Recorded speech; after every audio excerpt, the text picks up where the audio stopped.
Good. Welcome, ladies and gentlemen. Today we have quite some cool stuff planned. We're going to be crafting the perfect starter for patch 0.3.0 by simulating some stuff.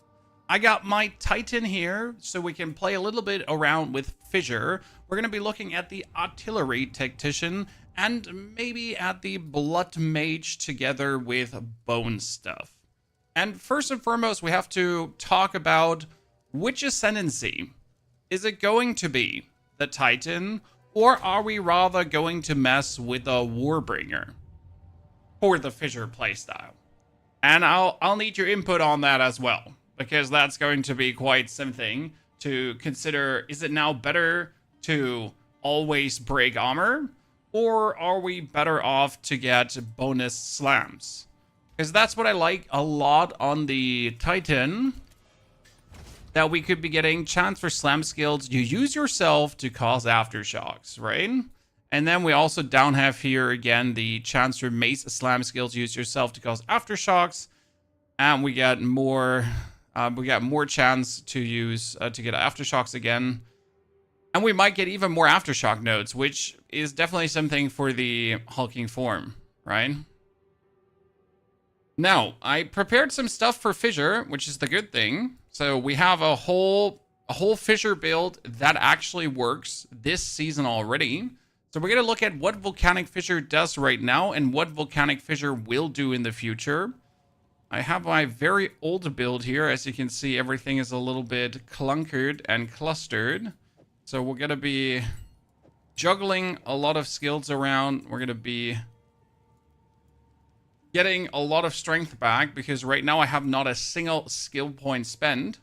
So let's first see what would be very useful for us skill point wise. So we can actually get up enough strength to put on more skills and then play around with it, okay? Only duck you get to see there. We got a lot of experimentation going on. We got a lot of fun in our direction. So I hope you're all excited for this. To see what we can get done. We're gonna pick up here some bonus body armor. Probably also some bonus regeneration. That one has never heard. Some more strength. Move in the direction of our increased area effect of aftershocks. And this one should be insane, right?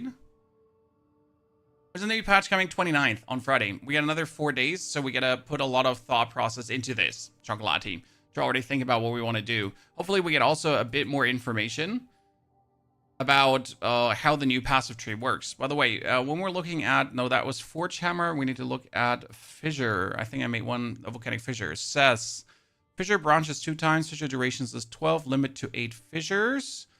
But it also says the more fissure area effect we have, okay, the longer the fissures are. So if we get a 40% increase for aftershocks, that should work out plenty fine. Most likely. Right?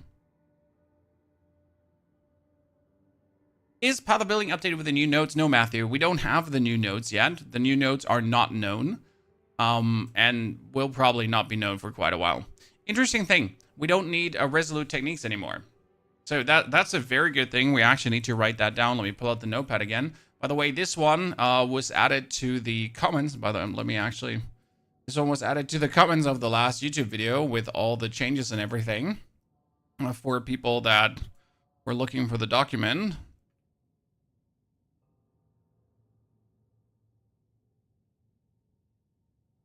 Just in case you were wondering if that is available somewhere where you could see all the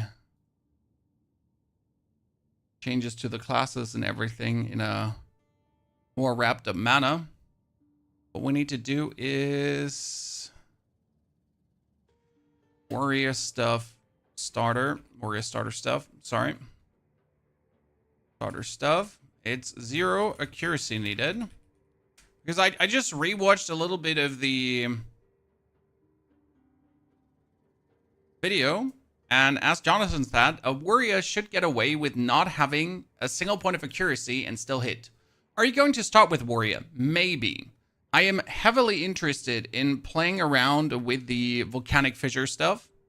So that is something I am so heavily intrigued into. We want to be able to create those fissures. We want to be able to explode those fissures, right? We want to be able to do exactly here. Hi, Jonathan. I want to exactly do what we have down here with the forge hammer and the spirals and that kind of stuff. But the question is, again, Titan or Warbringer? Is it going to be better to go for maximum aftershocks? Are we better with cries, right? Which skill is the best to trigger this? Where are we going forward? Shadow, thank you for the 99 months of support. Shadow, very good to see you there, brother. Hope you're enjoying yourself. Hope you're not regretting a single month. What I kind of think is that, like, I have a hard time not choosing the Warbringer for the main reason that you have, like this, the 12% increased chance for mace skills to use yourself to cause aftershocks together with the 10%. So we're looking at 22% chance here, right? And then this is, instead of 12%, it's actually 18% because you're going to be having the, like, small node bonus, right? No, it's 8% usually, right? Yeah, it's 8% and now it's 12%. Sorry, yeah. So that's too good to kind of say no to. And we might be getting even more nodes, right? We could also convert all our damage to fire damage, right? If like, is this the way to go? To really make everything be fire damage? Alone that is already nice. Then we get here attack area damage. All right, attack area damage is like, I'm gonna have a hard time not going for Titan, but I wonder if the armor break is so much better than that. I feel like Warbringer's insane with his 75% plus block plus Warbringer armor break applied to fire damage. You see it in the video. I think it's around 3330. We can look it up. The 3330 that you mentioned. 20 per class, along with smaller clusters as well. And listen in. The old version. And here's the new version. By the way, this looks very PogChamp. I'm gonna say. I mean, we're right now, we're roughly where we are. This is the mercenary side, right? We're kind of like here, and we're getting even more nodes in between. It's a lot more dense, and there's more interesting nodes than before. Now, we probably can't go through too many of these in the live stream, so I'll just show you one from each class's area of the tree. We tried to be a lot more thematic with the new nodes. So, for example, the molten... Okay, 10% to fire resistance, 15% increased effect of fully broken armor. Fully broken armor effects also apply to fire damage taken from hits. Fully broken armor effects also apply to fire damage taken from hits. Okay. That's probably the one you mean. But you could also break armor easily still with a warrior itself. So you don't necessarily require to play the Warbringer to break the armor. Right? And it's only one node that might not live up to the aftershock. Because what is better? Having your armor break contribute to fire damage, if you then use the path of building, or to have your aftershocks trigger into the fissure, as if your aftershocks trigger into the fissure, right, it keeps re-triggering the fissure. Using a different slam on a fissure will cause an aftershock, which spreads to all connected fissures. So if you're then using slam skills and they're aftershocking, they should be triggering the fissure multiple times, and that should be good. And which slam skill are we even going to use is the even better question, right? Probably. Need to weasel out a lot of strength right now, because right now I have enough strength to put on abilities again. Okay. First, let's put on the fissure itself. Let's do it with 17er gems. I have tons of those. So we're gonna put on the fissure itself. Volcanic fissure. Hello. Howdy doody dandy Andy. Shockwave totem, you're coming out, and we're gonna be picking on the. When we have the Bone Shatter, we have the Rolling Slam, you get the Leap Slam as a slam skill. You get Stampede as a slam skill. Can you spam Supercharged Slam? Can you actually spam Supercharged Slam? I never messed around with the skill very much. Because you're literally looking for something you could spam, right? Like, Does it slam once and slam twice? Would it activate the fire twice? If you think about it. Because the slam does do a hit, and then it does one aftershock, right?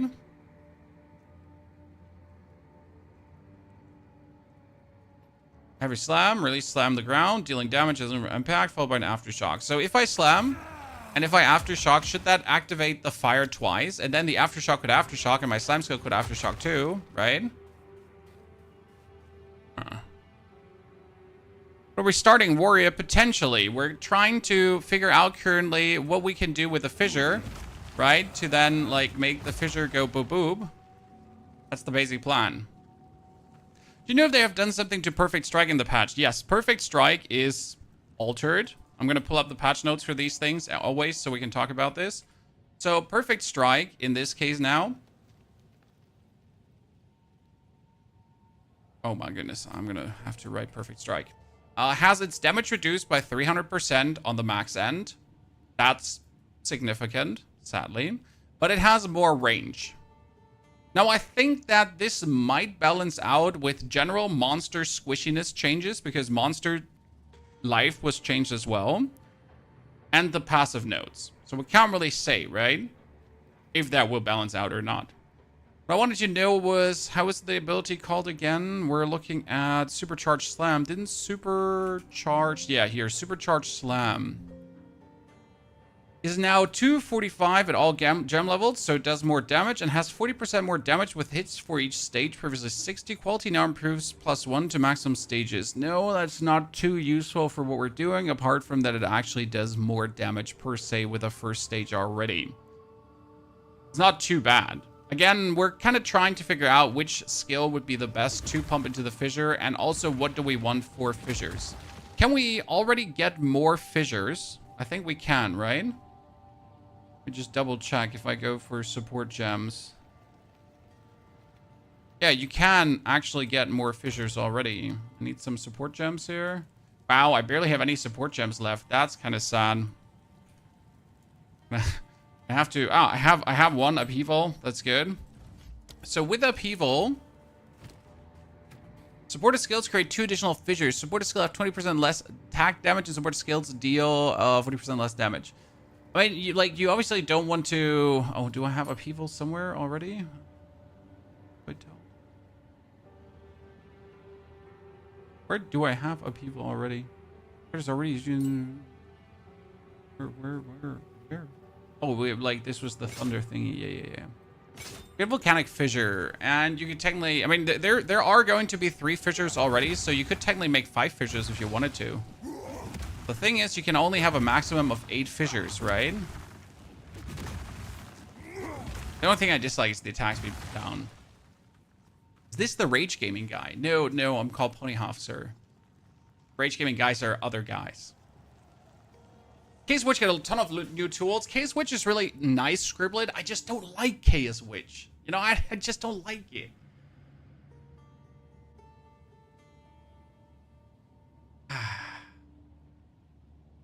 That's the problem. Why I'm not really interested. The fissure actually profit from slams right now. It doesn't really. No, it does already profit from this, right? That's good. So that part actually already profits. But having like the fissure do like triple straight away. So we're gonna do fissure, and then we would like to see that looked nice. Fissure, and then now with the proper aftershocks, especially when the aftershocks are coming. Now we only have to make supercharged slam a bit faster. And to do more aftershocks. There is a support of aftershocks, isn't there? Aftershock. Yeah, support of aftershock. Cool. Because we wouldn't want to have the damage, right, from the supercharged slam. The supercharged slam would be more the tool for the fissure to fissure more. Correct? That would be the basic idea behind that. I would probably also use martial tempo on the fissure. Martial tempo somewhere. Martial tempo. Because then with martial tempo, you could spam the fissure faster, right? Oh, I don't have any dex to use this. Give me a short second, guys. Let's put some more points into dexterity. Oh, hold my horses for a minute.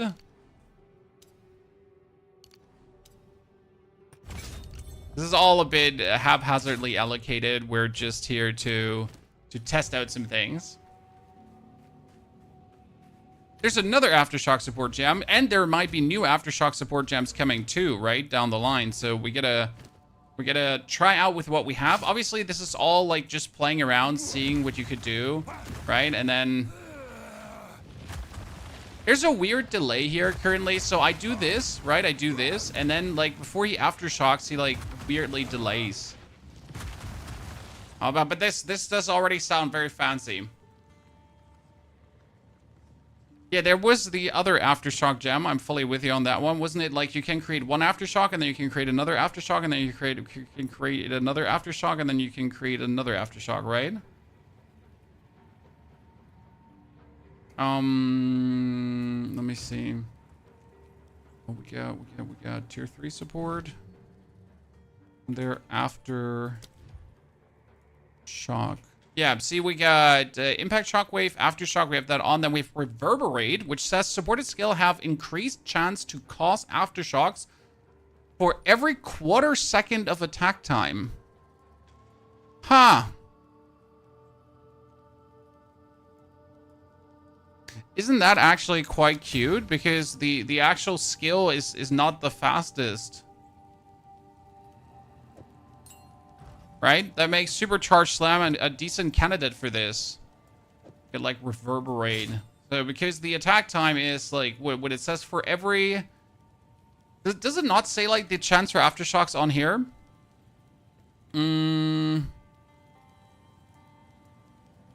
Or am I just imagining things that it used to say that? Right? Or just, you know, am I tripping? I thought I remembered something.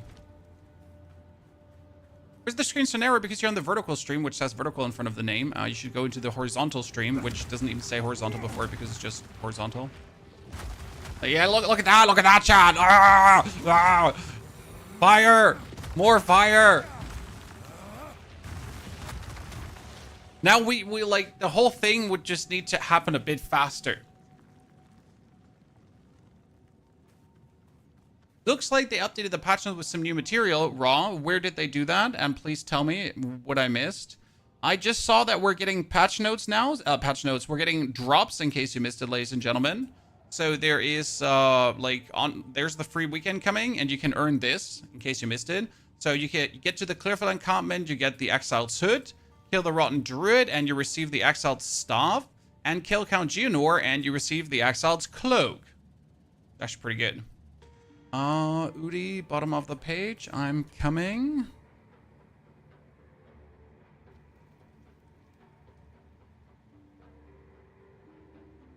Updates to patch notes. Huh, intriguing. When did that happen? Spoiler. The Arcane Surge buff now grants 15% increased cast speed instead of... yeah, sure, why not? The interesting part about this is with a 15% increased cast speed to the Arcane Surge, that the Stormweaver, so in case you missed it, but Stormweaver got a buff to the way how it interacts with Arcane Surge. So Arcane Surge magnitude is now increased the less mana you have. So if you're actually looking at the Arcane Surge buff, that's pretty good. A bomb.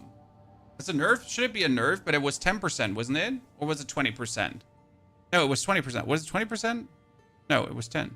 Oh, no, it's increased cast speed. You're right. Jesus Christ. Oh, my goodness. Steven, thank you for the 5 gifted memberships. You're correct. It is a nerf. Yep. More is multiplicative. This happens when you don't play Path of Exile for a month. You forget that increase and more is a thing. Keld, welcome back. Florim, thank you for the 72 and the 2 months as well. So that's actually an intriguing change.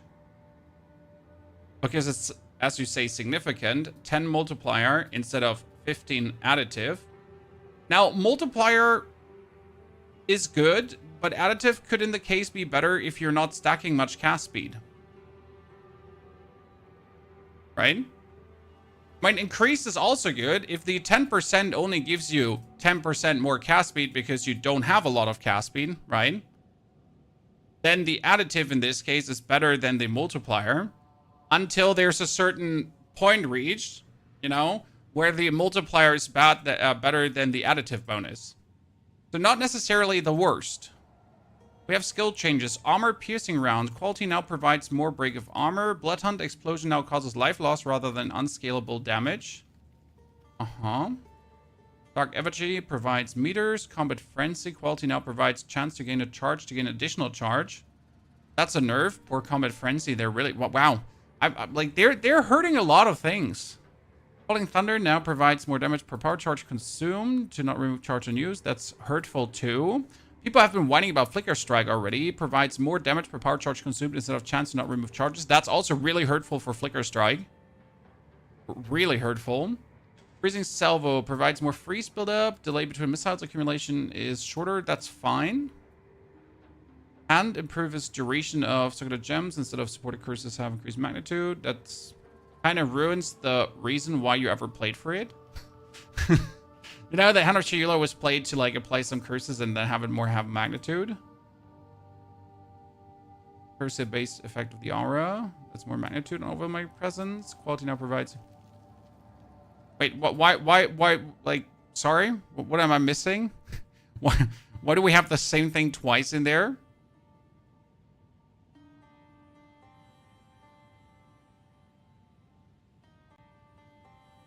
Oh, absolutely. I mean, I see things being hurt because we're getting new support gems that will most likely interact with this stuff. I am absolutely with you. You see things being ruined, but then as we get new supports that might make, like, something. Okay, here, the flowing metal notable passive now causes body armor to ground. 50% of armor applies to elemental damage. That was 35%, so that was already buffed. The Eagle Eye notable passive is now 10 stacks of critical weakness instead of 20. So they're actually going back on things they already... Okay. After the initial reaction chat, they're nerfing things already because it was a little bit too strong. Yeah. Because why not? Demon form grounded by the demonic notable no longer disables your weapons or has its own. Yeah, it now grounds 3% more spell damage per demon flame, and quality now prevents increased cast speed while in demon form. Life loss per second from demon flame is now lower beyond skill gem 20. Oh, that's good. That was added to it. Bone Shatter Shockwave now deals 50% more damage against unique enemies. That was 100% more damage against unique enemies. It went down by half. Yeah, people are excited for changes. It's crazy because a lot of these changes are like, I have seen videos about this, right? I have been on YouTube the past 2 days, Chad. I've seen content creators already theory crafting a lot of the things you see here. And now they're nerfed. Okay. Like, good. So before the Bone Shatter Shockwave even came into existence, it's already 50% down. Oh, Isis, I'm absolutely sure that the demon form thing is going to be crazy. Potentially. Time to make another video complaining about the change. Nah, these are minimal things, right? So, like, they're most likely needed, I would assume. Hopefully. I mean, here, this was even buff, chat. It gave us even more stun buildup, right? Oh, by the way, I never read about Snipe. Snipe is no longer guaranteed critical hit and doesn't have increased critical strike damage bonus. Explosions now deal 900 damage instead of 343 and has a radius of 2.5 previously. Perfectly timed arrows that hit a frozen or heavy stun enemy now cause larger explosions that deal much more damage. Quality now provides meters to explosion radius. This is so sad. Because, like, if you freeze or heavy stun someone, then you get more. So the gameplay loop would be... send your minions in to freeze and heavy stun, and then use your explosion to do damage. That does not sound in any way appealing as a gameplay loop to even remotely do, right? That like, yay. Okay, nothing too crazy, chat. Okay? Nothing too crazy. What other updates do we have here? Updated patch notes. Warrior totems have no limit. Mace skills have less attack speed. now requires 3 endurance charges to raise. So, do I understand that correct? That I cannot raise an Ancestral Warrior Totem if I don't have endurance charges? I don't like Ancestral Warrior Totems anyways, okay? Don't get me wrong.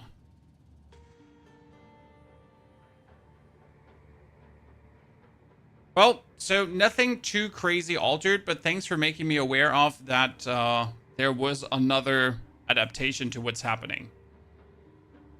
Good point. Thank you.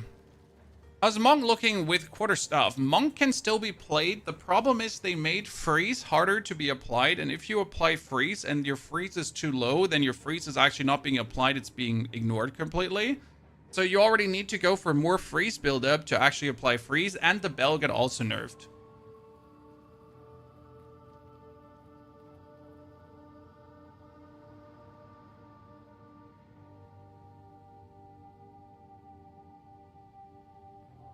So yeah, that's like a little bit unfortunate one. Like obviously that's just going for the good old Ice Strike Monk. If you go for a fully charged, that's a lot of aftershocks.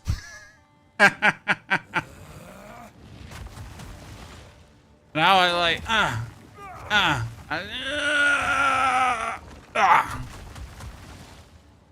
The problem, obviously, like, question is how much damage will the fissure really deal, right? How much damage can we make the fissure deal?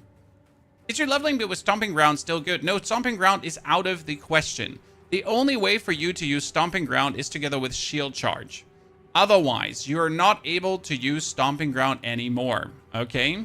But as you get Shield Charge, you will be able to actually use Stomping Ground.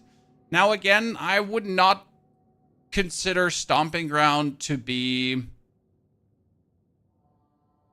something to look at, okay? It's like, yeah, sure, you can, but nah.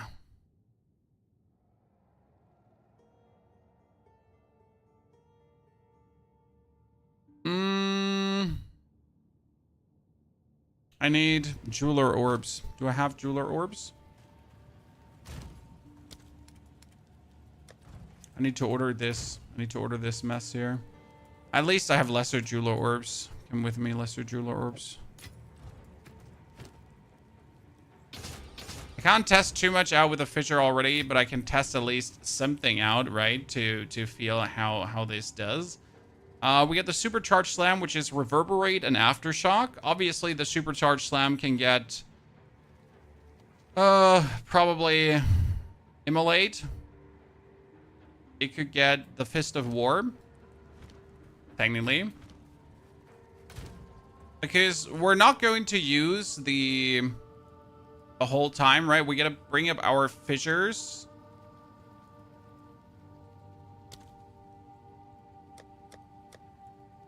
So Fist of War might be...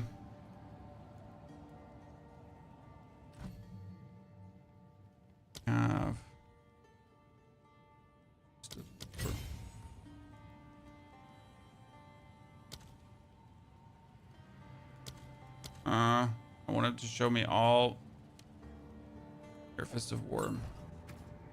That would make it ancestrally boosted every 6 seconds, right? It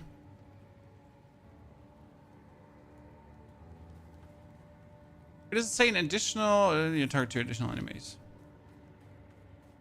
Earthquake Fissure has been a really good combo this far with Tremors. Yep. I just prefer to use the more... Where did I put? I put that into the wrong one. Great. That you were not supposed to go in there. Wait, I can actually play nowadays in both, huh? I mean, like that. Like, excuse me, Chan. I made a humble mistake because I forget something. So this aspect of Aftershocks, right? I can just play it on both. Because obviously in the next expansion in 0.3.0, you can play every support on everything. So this Aftershock gem can be also played on the fissure too, right? So the fissure can be like 5 fissures in total if I wanted to. And then I could like obviously use my ancestrally boosted slam to make a lot of fissure boom boom, right?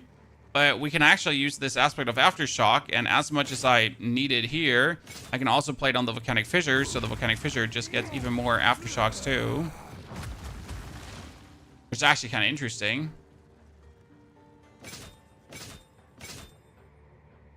Oh, not Execute, whatever Execute is doing there. Can you put Tremors on Slam? Tremors was the one for multiple in a row, right?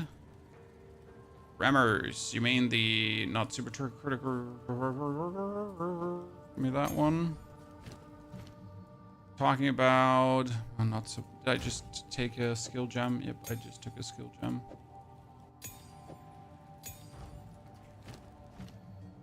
We're talking about Tremors. This one here for the additional and the additional and the additional. Do I not have this one here somewhere? I'm pretty sure I had the Tremors.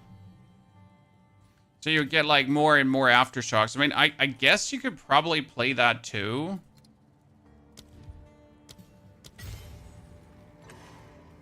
But I wonder if it's too much. Right? If it's in any way useful. So that'd be another chance to do the more, right? Are we going for Fissure, and then you go like for...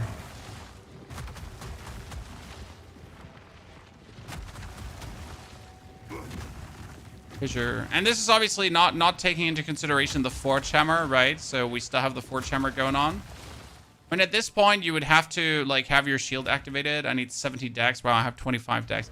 Why did I ever have 70 dex on this build? Do I have an item that gives me dex? I was wondering, why do I not have a chest piece, Chad? Wait, answer that question to me. Why do I not have a chest piece? That's a very good question.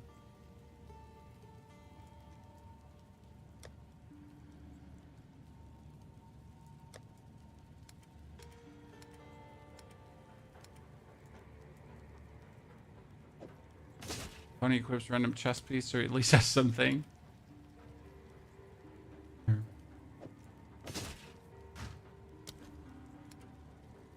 It's a very good question. Hey Pony, why don't you actually have like a chest here? There we have a chest. Congratulations, you have a chest now.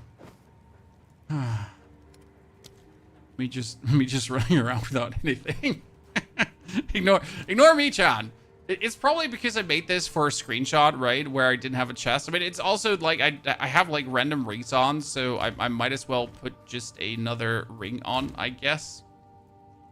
That gives me dexterity.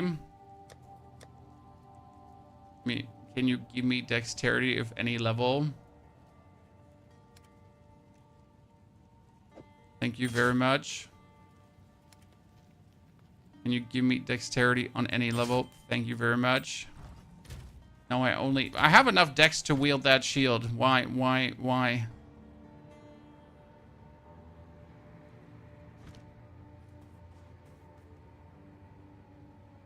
Do you think it's possible to play full banner bots since they remove fall information? Possible, but I never liked banners. Is this 0.3.0? No. This is not 0.3.0, sir. We're just brain powering, okay? This is not patch 0.3.0.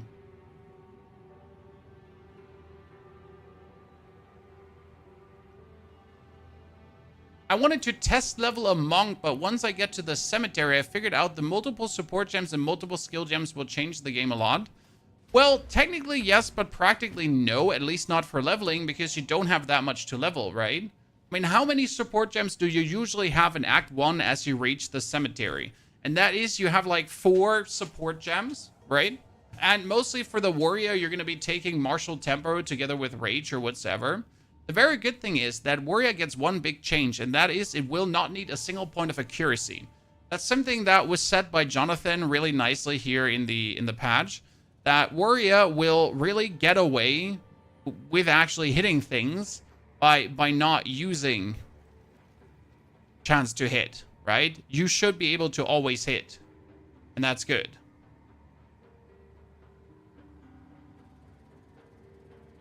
Okay, but I like what we see here, though, already, because we don't even have to play Upheaval, right? if fissure, does fissure have a limit of 8, right? Fissure. So the new fissure has a limit of 8 fissures. So you cannot make more than 8 fissures, right? And fissure duration is actually 12 seconds. Wow. I never knew fissure duration is that long.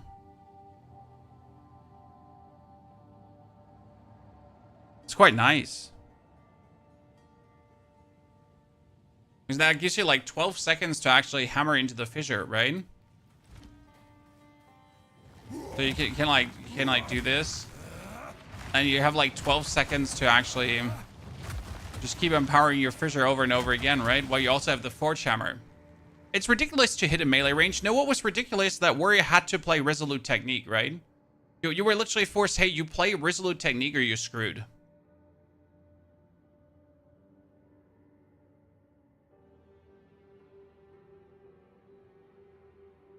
Yay. There will be pre-download for the patch. That was already promised. They sat down and they were like, patch pre-download exists. Easy peasy lemon squeezy. So no worries about that. So you should be able to create 16 fissures, but the other 8 fissures are doing 50% less damage. That would still be worth it. The question rather is, do you want to play the Upheaval gem or not? Because Upheaval is already 40% less damage and 20% less attack speed. So I think you're actually better off not playing Upheaval. I mean, obviously, right now we have nothing to simulate the multiple fissures. But if this is the normal fissure attack speed for 3 fissures now, that's insane, right? Right? That's just amazing. Where did we see branching fissures, guys? Where did we see that support gem already? Was it in the patch?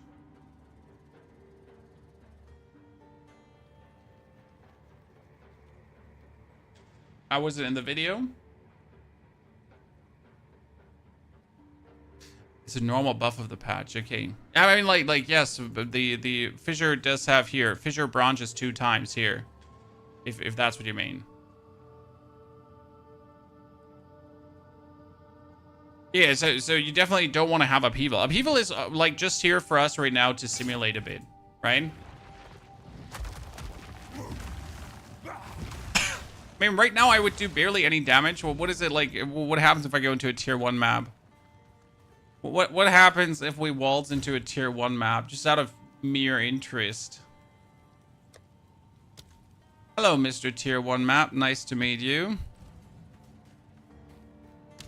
Just YOLO doloing around, ladies and gentlemen.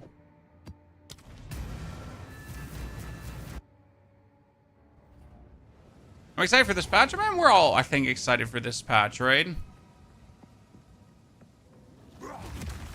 That minus attack speed from the Upheaval is alone a reason to not mess with that.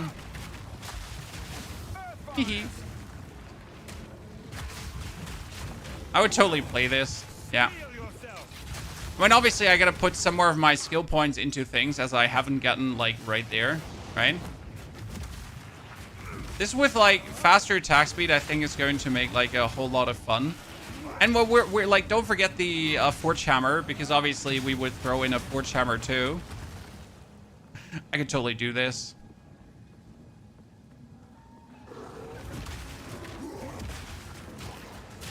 But you will have to be, like, somewhat tanky for it, right? Because if you're not somewhat tanky for it, you're gonna be getting hurt. So, I mean, I have 1.6k life because we haven't, like, put things in. That's what you certainly have to do. When the fissure's gonna come out quicker. The fissure itself is going to do more damage with the patch, right?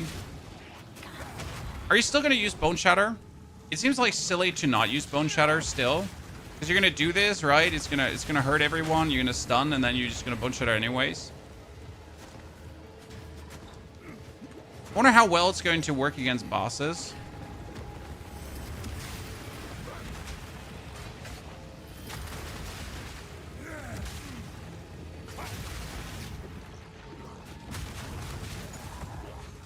I would enjoy this.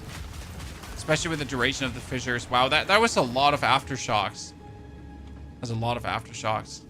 What Ascendancy will you go for? Warbringer? Well, that's the question, right?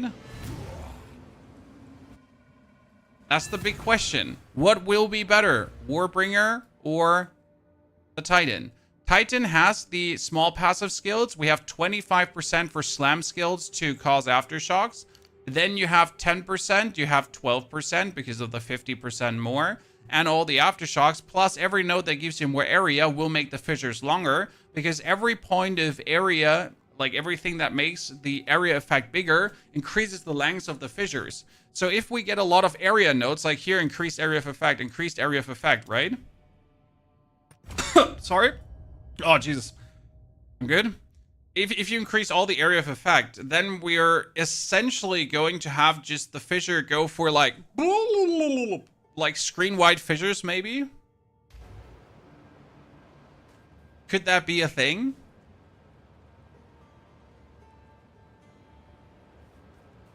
Wasn't there were armor break thingies, right? I need a thingy because we have more explosions. Can we make the fissure break armor? Also on the Titan. Break. You had Devastate, support skills fully break armor when inflicting having stun. Support skill break 50% more armor.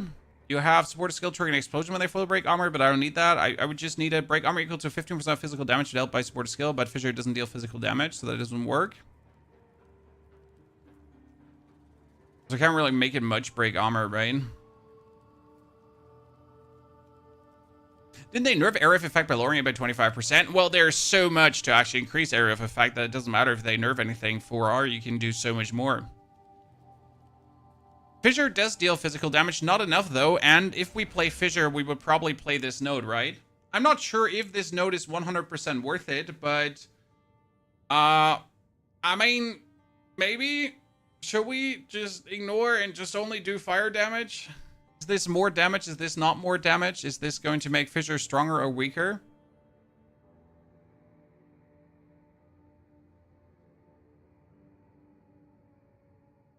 You started last Epoch 2, but you don't like the new season mechanics, so you're just watching streamers hype up some Path of Exile 2.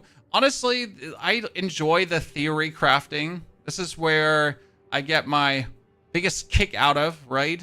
Enjoying myself, seeing what's possible, what could you do. By the way, one very important thing, ladies and gentlemen, we will be able to build up rage, okay? So we probably can take like rage on melee hit or something. Like we have a couple of rage nodes, right? We can go like as we actually get hit. Yeah, we could take this, couldn't we, Chad? Need some dexterity here quickly. Can we take gain 3 rage when hit by an enemy, right? And gain 5 rage when hit by an enemy.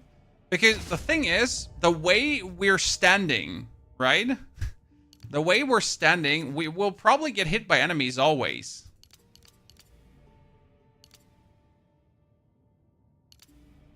Because what's gonna happen is, like, we're walking in, right? And we're gonna put down the fissures. So you waltz up. We usually have enough dexterity to also get the shield out, right? But we waltz up. We put that down. We start get hit by things, right? We start building up rage when things hit us. So we're good. We're at 40 rage already, and then we just get like a huge damage boost already from like one fissure, right? 2 fissures. We have 40 rage, and then we go like boom, boom, boom, and everything dies. If we wouldn't die due to not having life. So that technically is good, and they removed the life requirement from Berserk. So we have the spirit skill. Where is it? Thank you for the map, Doriani. I appreciate it. We're not playing Berserk. No, we're playing Berserk. So Berserk currently says grant 0.2 of physical attack leached as life per rage. Okay. And lose 1% of maximum life per rage per second while not losing rage. Okay. So this here lose maximum life, but did they changed rage to not do that? I have so many things open, it's crazy. Berserk here now grants 53. So they increased this. Okay, chat. They increased this. There's even more. There's even more. And no longer physical attack loses life per rage. Oh no, they removed that one. They didn't remove the life loss requirement. Oh no! That's actually worse. That's good. That's good. That part is sad. So they actually heard us. Yeah, they removed the life leech and buffed the rage effect. I saw it the other way around. But we're still going to play rage, right? Especially with a 59% increased. And 40 points of rage. 40 points of rage is 40% more damage. That's huge. It's a lot of damage more. What other gem can we put into Fissure, by the way? Standard Fire Infusion? Standard Fire Infusion? Primal Armament. I have Primal Armament somewhere?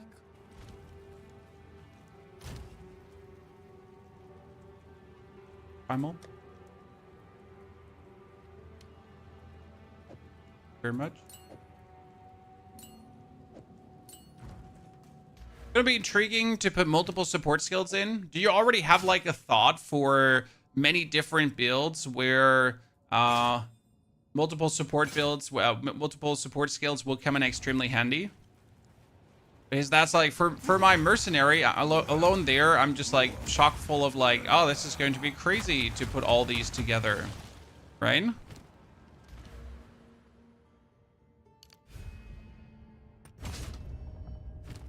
I need 87 more strength to wield this. That means I gotta put up the strength cluster quickly. We're just splurging strength points in case you wonder right now. Because I am in need of doing that. Wasn't this here? This was increased armor. This was block chance. This was block. This was a block chance for global defenses. I can't take that. Just take the block chance, right? Wasn't there a block chance in the beginning here, somewhere? There wasn't that increased block chance. Block chance. Just to be somewhat more tanky and run around, not completely useless. What class are you going to start? There's two classes I will begin with. Either it's going to be the warrior that you see here, because I enjoy the idea of Fissure. And the cool part of Fissure is that it's now... Is Fissure not also a tier 7 gem? Wait, let's pause. Is Fissure... It wasn't only that Volcanic Fissure is also gem level 7, yes. So you're going to get gem level 7 was Act 2 in the middle. Right, usually like a 9er was Act 2 at the end. A 7er was Act 2 in the middle. I'm not crazy. Someone correct me if I'm wrong. Pretty sure.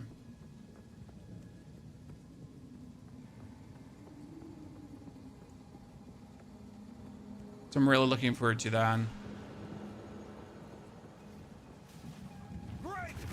Okay, we get that. We're not taking so much damage, so that's good. Do more damage, that's also good. Poor guy. And obviously the damage is not what it would used to be. Oh, that was a lot of explosions out of that. That was cool. My favorite part is how you just make one fissure and then you just stand there. Okay, I have 47 rage stacks, Chan. 47. That's funny. I take it.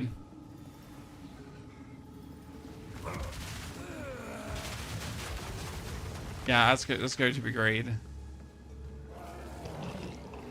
But I can't say how much damage this will net to be, right, in the long run. And if it's not just better to use Bone Shatter, because that's like the thing. Like, whatever you do on a warrior, it gotta be better than Bone Shatter end of the day. And that's kind of like hard to beat because we all know how oppressive Bone Shatter is.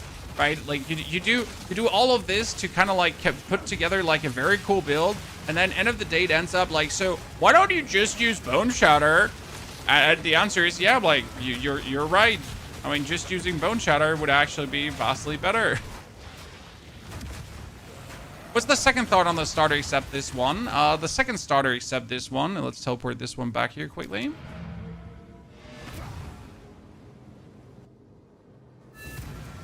Is going to be Punter. Good to see you there, brother. Zauglunga, thank you for the 59 months of support. Dizu, by the way, thank you for the 28 raiders. I completely missed you and your community. Apologies for that. Is going to be a tactician. Chat. the Tactician is going to get a very mad new mechanic. And the mechanic on the Tactician is called more totems with cannons ready. And we're getting a mortar totem. So I can put down mortar totems. Then I can use rapid shot to shoot really fast. And this rapid shot will create heat. And the heat that the rapid shot creates will make my... will be then consumed by my explosive grenades to have the explosive grenades do more damage. So you're going to put down mortar totems that shoot out grenades. And then you're going to go bop, bop, bop, bop, bop, bop, bop, bop, while your grenades shoot crazy. While your grenades totem shoot. And that's a little bit the plan there. It could be cool. Depends on like, how do I say this now? The problem is a little bit that you're not going to use much of your own grenades anymore. So you're pretty much just play with explosive grenades or cluster grenades. I haven't decided on that yet. But yeah, it's going to be like rapid shot, explosive grenades together. The fun part is you could also put down your totems and then you throw gas grenades and your totems are going to be throwing explosive grenades. Which I also find really funny. The crazy part about a grenade playstyle is, and let me show you what the crazy part is. So my explosive grenade currently has expedite, less detonation time. Okay? Then it has scattershot for more projectiles, primal armament, but we have payload. Payload says supported skills have 70% reduced cooldown recovery rate, which hurts, but grenades fired by supported skill have a 50% chance to activate a second time. Now, let's think about this for a second, chat. What does this mean for patch 0.3.0, chat? So my flash grenade can also have payload. My gas grenade can also have payload. My goddamn ollie grenade can also play payload. Okay? I want to play a mortar totem. Yeah. But on the other hand, you could technically give all of your grenades payload in the next patch. So every single grenade you shoot, no matter what it is, has a chance to go off twice with a 50% chance.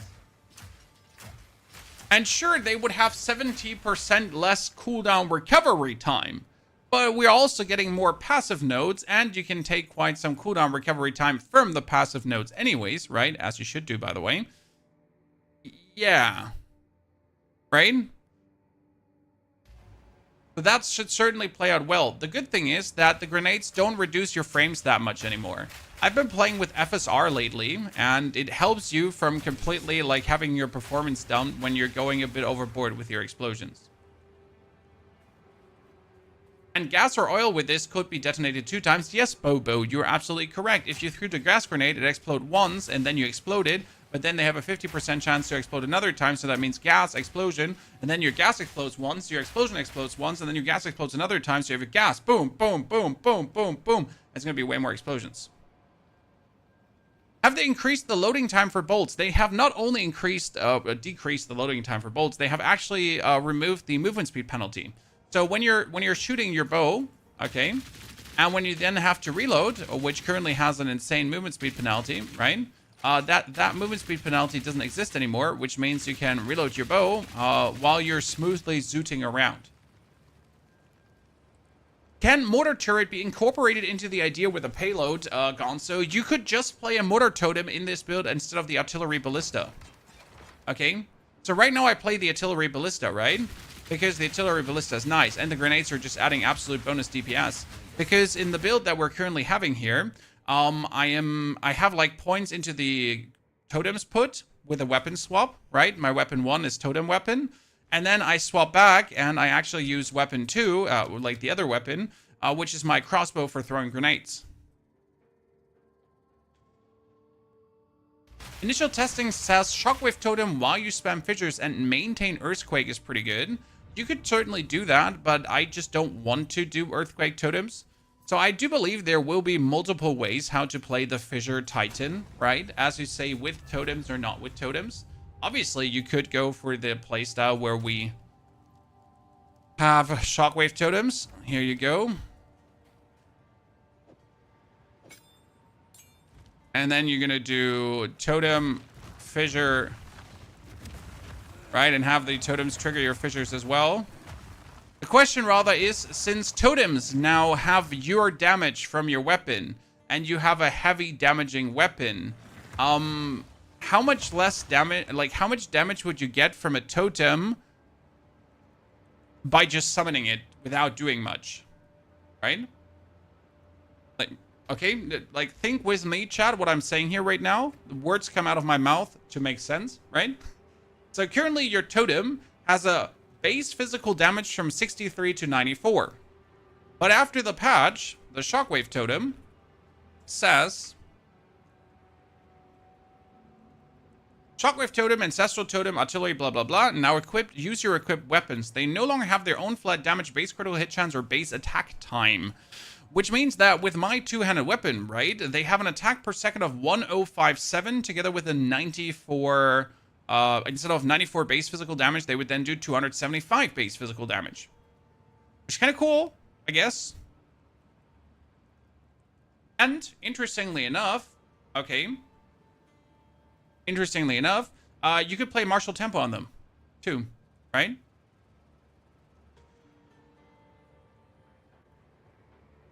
Chad? You could do martial tempo.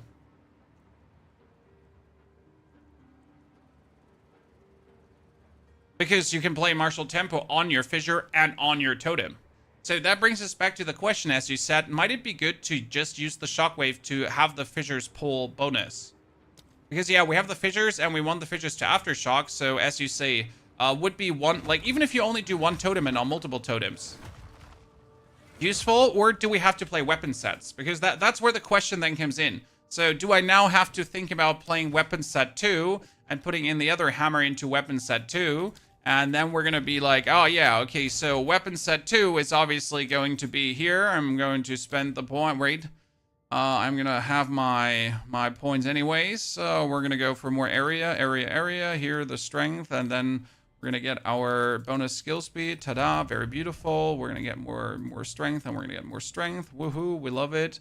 And then weapon set 2 is suddenly like, oh yeah, sure, we get totem placement speed, and we get more totem range, and then we do this one. And then we're going to have to squeeze on over here to the side to get ourselves, where was it? Where's the other basic totem thingy? Ah, there, I'm almost there. Perfection. So I can get strength and strength. And then we could get another weapon set 2. 1 totem damage. Totem damage. And you could get totem damage plus attack speed. And no, I don't need that. So now, like, right, and then we're going to have to put the totem on weapon set 2. And very important, weapon swap is instant now. Okay, so that would mean we could put down the totem, pop, then we could put down the fissure, right? And then be like, ah, ha, ha, ha, ah, ha, ha, ha.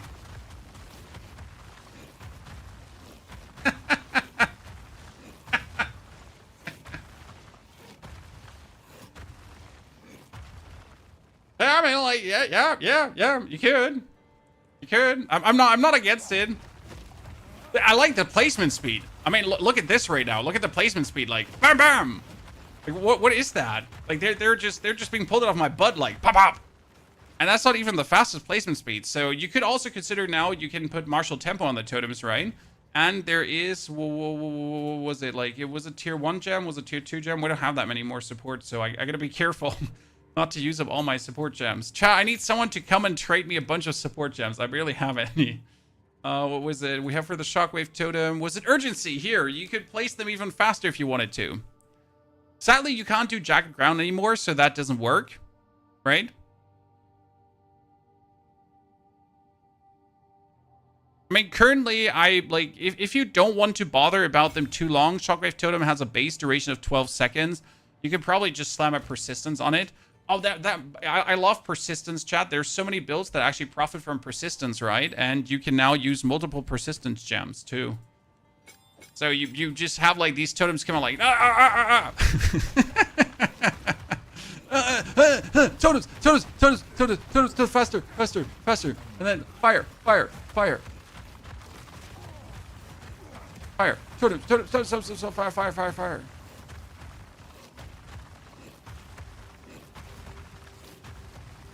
How would that look? Let's go back into the trenches. Brawly, thank you for the 19 months of subscriptions in a row and 66 in total, brother. Hope you're doing good. Grenades good in 03. Oh, grenades are going to be killer in 03. Don't worry. Here, chat. We got it. We got it. That's a lot of fissures. I warmed up to the idea of totems. The good thing is you could send in the totems beforehand, right? And then do the fissures, and the totems are already slamming and activating the fissures, and then you come like waltzing afterwards and just slam into that as well. So you're just creating some kind of carnage there.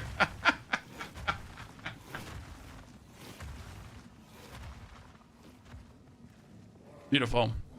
Oh, you wanna mess? Yeah, no problem. I got you covered here.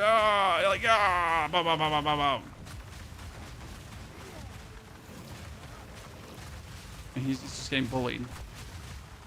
Obviously, we're not living up to any damage right now, right? That's like a thing, but trading Earthquake to that is like, I don't want to add Earthquake to that because then you also have to cast another skill. I mean, you know how, like, people already give you grief for using more than one skill. I mean, I'm gonna have to use a totem, I'm gonna have to use Fissure, and I'm gonna have to use the Slam, right? Now tell people that you should also use Earthquakes. They're gonna lose their mind. But you're not incorrect for saying, like, a different build where you're not in for supercharged slamming yourself, where you're just about the ground triggers. That could work. But I just like the fact that this one just goes... Oh, look at that. What is that? Was it 4? Aftershocks? If we charge this one, it's... Aftershocks. We like you. How long do you expect the full playthrough to take? 1 to 4 plus mini acts. I mean, 1 to 3 takes usually 6 hours, 4 to 6 hours, depending on what you do, depending on if you do rake stomping around or not. But like the rough estimate is like right around 6 hours, depending on what you do. Act 4 itself is what probably, like, in the beginning it's going to be like 2-3 hours for discovering everything, and then later you're going to be like 1 hour, 30 minutes to an hour to go through. And the mini acts, I can't say how long they'll be, right? Leipzig, thank you for the 28 months. Leipzig, welcome back, brother man. I hope you're doing very well. I'm playing Totems of the League Star. Just don't know if Tactician or Warbringer. See, now we're coming back to the question again. Tactician or Warbringer, if we would place totems. Because now the thing is skewed in the direction of Warbringer. Why would we think Warbringer, guys? Because Warbringer says you can break enemies' armor below 0 and breaking armor equal to 10% of the hit damage dealt. So we could easily break armor with a Warbringer, and with the answered call, you would also get another totem, okay? So this would be more totems, and this would be free armor break, plus another 10% damage reduction if you then wanted to. That's actually nice. Or you could use Wooden Wall, which has totems take damage before you take damage, and that would also fit. Okay, so you would put down, like, the fissures, and then you would put down the totems, and the totems would, like, activate your fissures, right? And if you now add Earthquake on top of this, because that's the whole point, so we would be saying, where's where are Earthquakes? But that's the question if too many cooks are not, like, being weird for what we're doing there. So you technically also use Earthquake because the damage of the Jack Ground explosions were increased.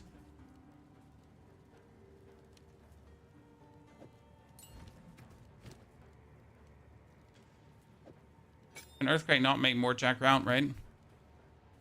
So you would end up potentially doing totems, and then you do fissures, and then you do Earthquake, and then fissure, and then Earthquake, and then fissure, and then Earthquake, and then, like, that creates like a field of destruction, and you would go for a lot of area of effect. So obviously that the area of effect of all your skills are just like massive, and then that would be like your plan, kind of like,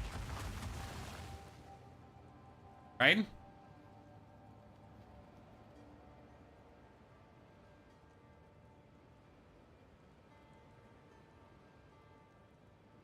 Now the question is, do we want the Earthquake to deal damage, as you're saying, or do you then want to use the Tremor Gem that we have here? You can also use this on the Earthquake, right? To probably have it deal more aftershocks. Yeah.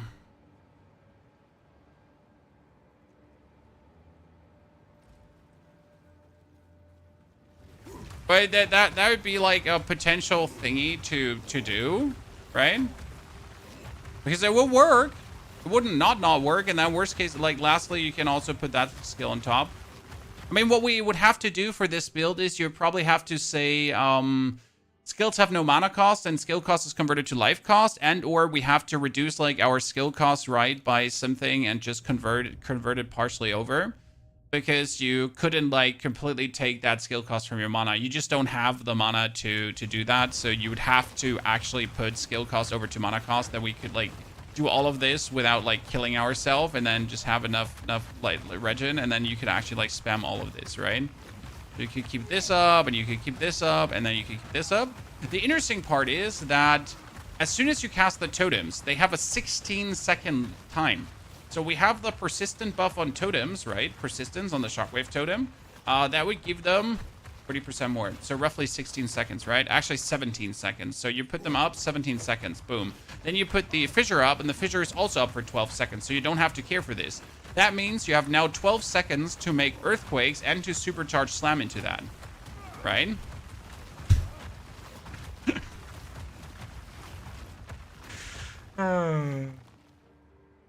You know, I actually don't care if this is good or not. I just want to play it.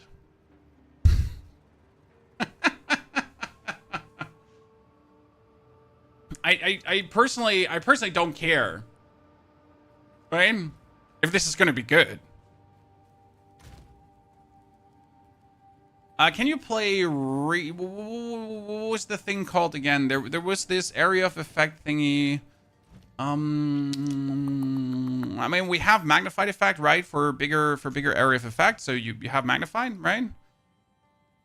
For more area of effect, but was reach for only for attacks, or what was it called again? Here, reach was supported skills have less accurate rating, but supported skills have more area of effect. Can I could play reach on earthquake because it shouldn't matter. Really? Right.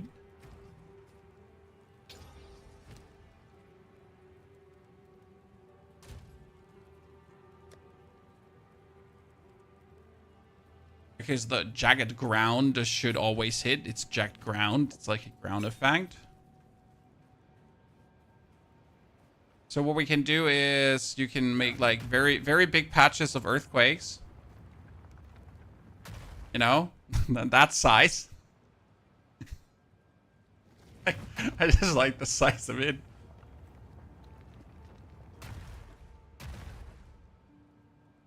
So we got and then you like you fissure, and then you earthquake, right? And then you fissure, and then like you hit the screen, and then you like and let's not forget, so this is something that's missing right now. So the fissures are way shorter than they would be, because again, area of effect would increase the lengths of the fissures, okay?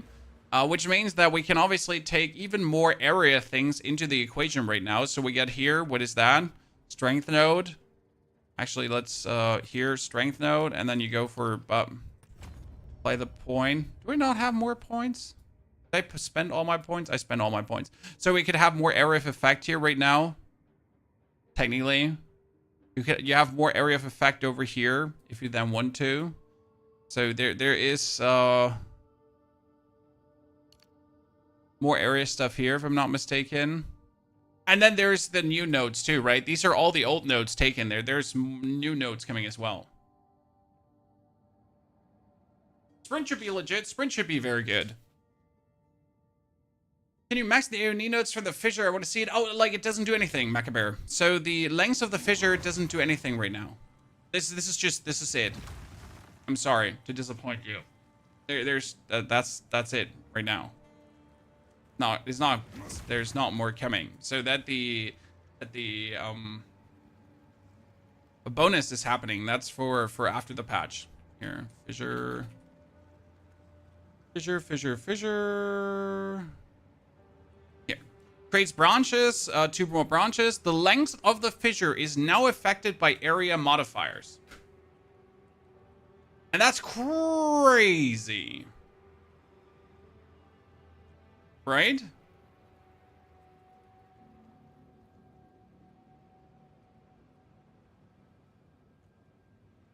It also converts 80% physical to fire. So from 60 up to 80.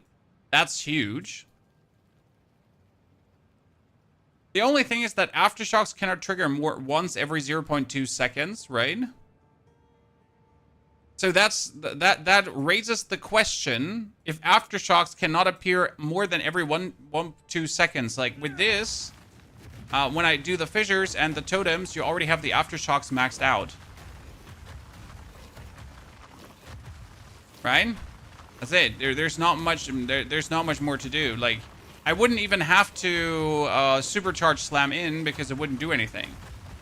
Like, where do I get more technically? If they then have enough attack speed, like, right? If they would have martial, because again, so usually your earthquake totems, they would the shockwave totems, they would have martial tempo as well, right?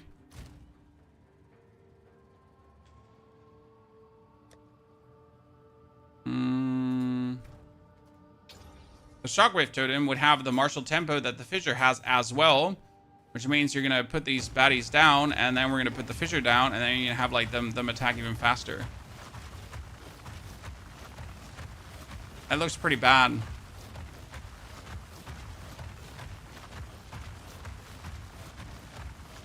And now you get to consider, so Chad, listen. Now you get to consider that on top of this, we're also going to be getting the... On top of all of this, right?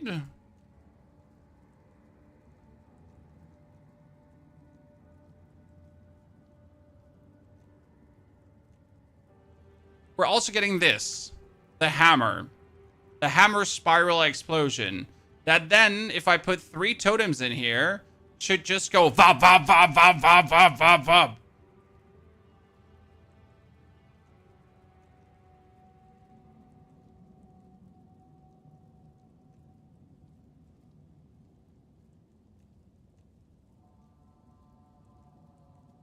Martial tempo is broken down in tier 1, tier 3, and tier 3 you lose 50% damage for 35% speed gain in Nerd Who Lives, but you don't have to use the tier 3, right?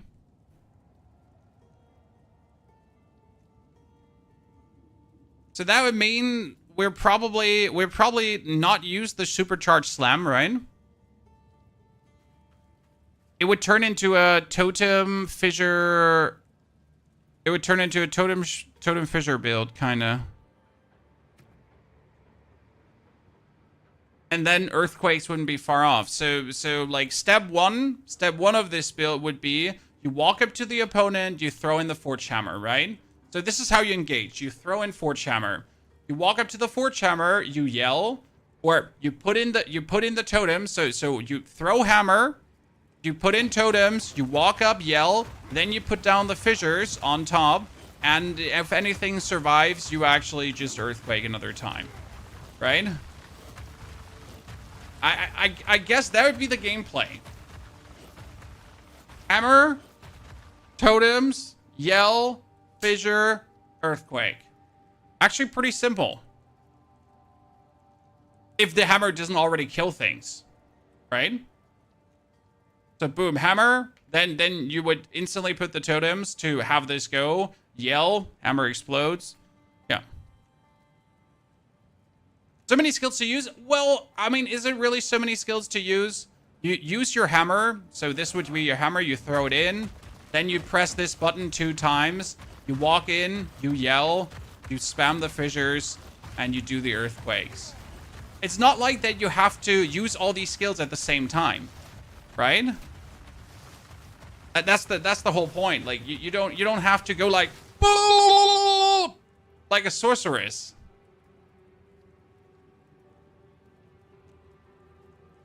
The damage seems to be low for fissures. Sir, this is not the real damage for fissures, okay? So right now, the fissure is running the upheaval, which gives it 40% less damage. That's already horrible, my friend. And that's only to get the bonus 2 fissures. Also, the fissures are not really a thing there. For clearing, totems might be slow. Totems can clear tier 16 maps completely alone.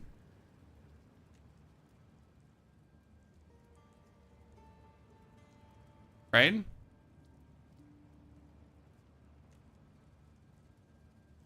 I mean, like, you could also discard everything and just play totems and we're done. You don't have to play anything else. I mean, there's a whole shockwave build. Just saying.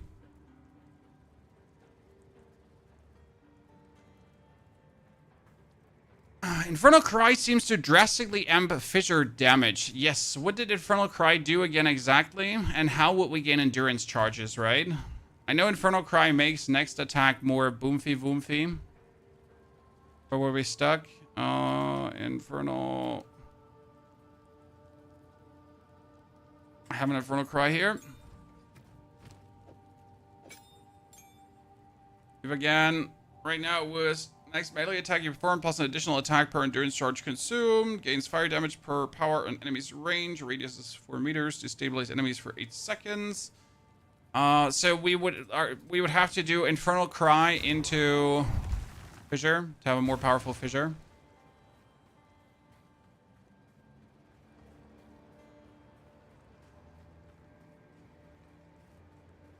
So you pop your Forge Hammer. Oh yeah, you could obviously do the Infernal Cry into Forge Hammer too. That makes sense. Keep the new Giga Warcry in mind. I mean, we have enough skill slots to use the new Giga Warcry. No worries. Like, we have enough skill slots for Fissure, Totem, Earthquake. Then the supercharged slam would be the hammer. You have your Infernal Cry, and you could add here the new Warcry to it, which you can anyways not spam, right?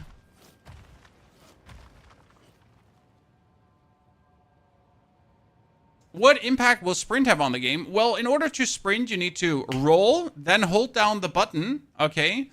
And then you sprint, okay? So you roll, hold down the button, and you sprint. What kind of impact will that have? It will have you move faster through the area.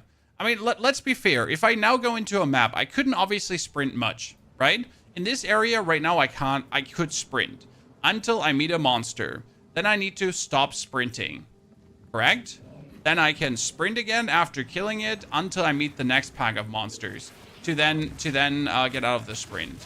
So I mean that's what we're going to have there, right? Sprint into not sprint into sprint into not sprint into sprint into not sprint into sprint into not sprint. I think that's fine. And I've seen a lot of people be already all doom and gloom because, oh no, you can be heavy stun when you're sprinting. Oh no, that's so bad. Yeah, sure. I mean, like it's not optimal, but then just don't run into monsters. Sir, right? No one is forcing you to run into monsters. You could also just stop running when you meet them, so you're not getting hurt from you're not getting stunned from your sprinting.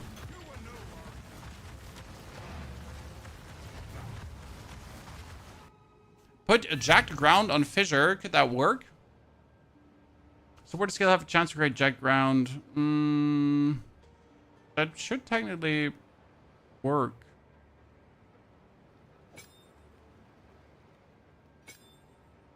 That makes it really interesting. I like your way of thinking. Because you make fissures, and fissures make jack ground, right? And if fissures are making... why do we want to make jack ground with fissures? Okay, so the basic idea is that then the fissures are making jack ground, and the totems are exploding the jack ground. Say like that.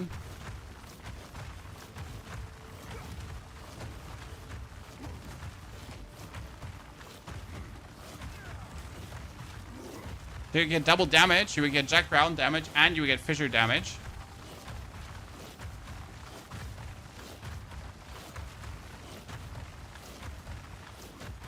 The interesting part, well, why are we so horny for jack ground? Because the shockwave totem now reads, ba-bum.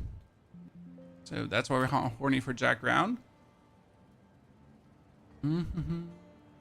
Slam now has attack speed, blah, blah, blah, blah, blah. While the jacked ground eruption deals 237% attack damage, previously it was 53. Okay.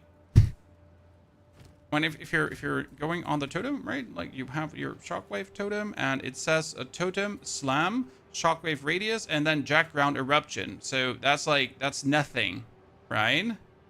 That's nothing.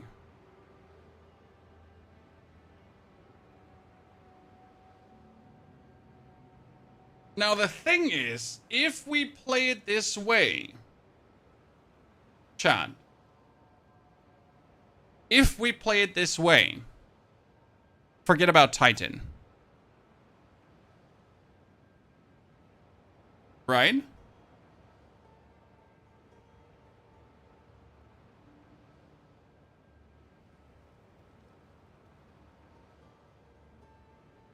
Now, like, if we would play with totems and if we would play with fissure, then technically playing the Titan wouldn't make too much sense anymore. Because we'd rather have another totem from the Warbringer than we would have, like... It would for Aftershocks. Well, the problem is that the Aftershocks only are for your Aftershocks, right? So your totems wouldn't profit from this. The only ability that would profit from this is the fissure. That the fissure itself would get Aftershocks. By the way, does every branch itself... No, not every branch. There's also passives for increased damage to enemies on Jack Ground. Is there? Jack Ground passives? Oh, they are. Oh, interesting.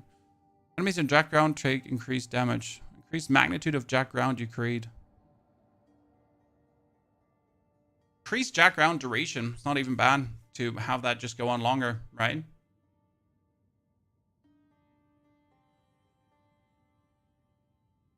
Depends on the new skill nodes if 50% small when totem is better. See, that's also the question because you might get 50%, how do I say this now? You might get one totem more, correct? But obviously with the 50% more, all your area of effects are bigger, all your placement speed, your totem damage nodes are bigger, right? Now, the question rather is, does the bonus totem damage influence the damage the totem does to the Jack Ground? Right? Does that make sense? Do the words out of my mouth make sense? So does that influence this damage here? Jack Ground explosion damage.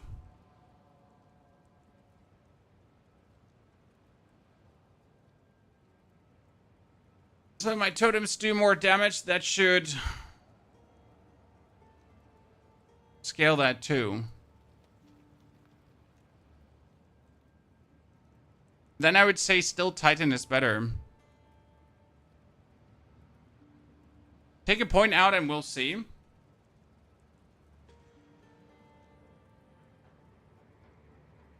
Go on.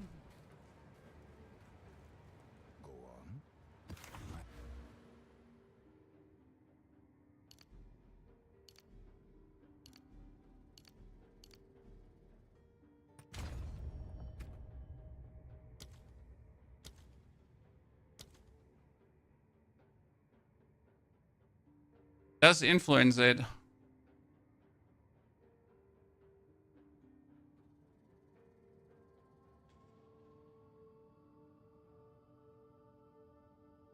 And I would reckon I'm happier with that one totem less.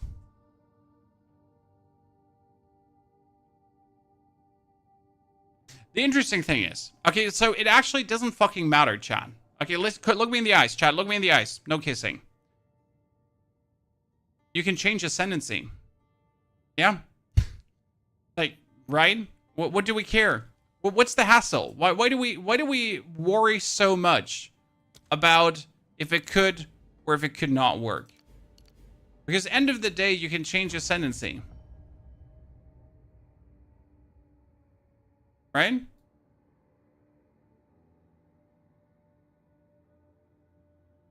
So if worst comes to worst, and this does not feel very good, then we just go back to our Ascension, clear everything, and swap over to be a Warbringer. Where's the issue? Right? I guess that settles it pretty much, that we're definitely, like, we want to play a fissure-based warrior, and we're either going to be using the supercharged slam, or we're going to be using the Shockwave Totem Fissure Fun. Where the Shockwave Totem Fissure Fun definitely has the advantage of more eruptions. The only thing I dislike about this is, so like the only disadvantage here, and this is something to actually consider, chat. So if I play a Volcanic Fissure with Jack Ground, okay, then I am forced to keep making fissures. To like have to definitely get the Jack Ground, right? Because it's only a 50% to get Jack Ground, so I gotta make fissures until I have my fissures have Jack Ground, right? Whereas otherwise, you could put down the totems, make your fissures, and then just do earthquakes, right? Because the earthquakes obviously have a guaranteed Jack Ground. And the fissures then have a 12-second lifetime. You don't have to care for them.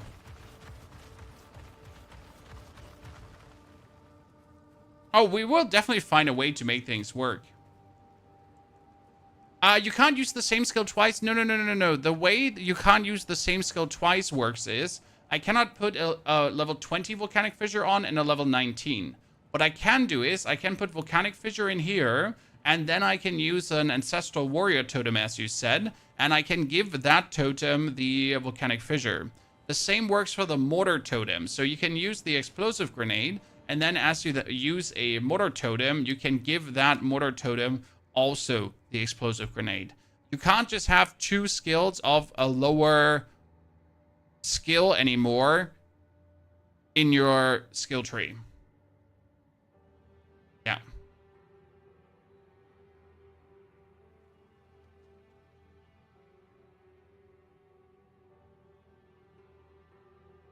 Mr. M, people are not smart figuring these things out. People just spend way too much time with the game. Right? I mean, end of the day, you throw a lot of shit at the wall, right? And then you just see what sticks. That's pretty much how build making works to a degree. It's a lot of trial and error. It's a lot of experience. I mean, at this point, like when it comes down to Diablo, for example, like making a Diablo build is there's no hassle involved, right? You just poop one out. No problem. There's not going to be much of a hassle to poop a Diablo build out. A totem is now level 21, does way more damage. Do you need to put points in fire damage with the Totem Fissure build? Well, the Volcanic Fissure itself turns physical damage into fire damage. So if you have a lot of physical damage, you automatically have a lot of fire damage. So you don't actually have to put points into fire damage, right? Because your physical damage, and the more physical you have, the more physical is being converted into fire damage, correct? Now, obviously, you could think about taking Avatar Fire, which says 75 of damage is converted to fire damage, that you also only deal fire damage, if you then so want to. So far, Avatar Fire has always led to me doing net total less damage. So far. Now, I'm not sure if that will change in the future, right?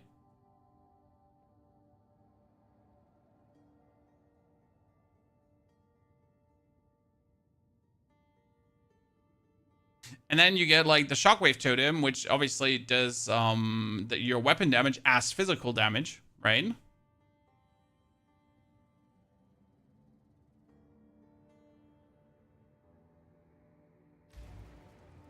So I'm not sure if we actually do more damage like this. I mean, if you look at the DPS numbers, I'm not sure if the DPS numbers in any way will get influenced by me changing this one out. Actually do more damage on the Volcanic Fissure now, so yay. Right?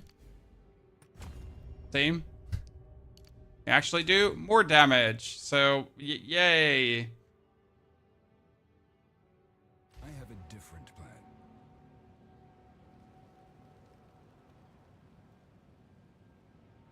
Can you try to create fissure skills around you with a gem? You mean the wild shards? Fissure is an attack, not a projectile.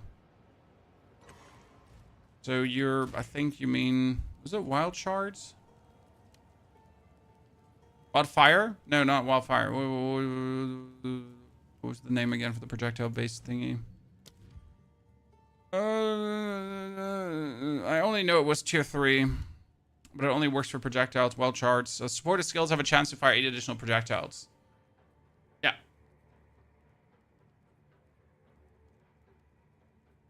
It only works that way.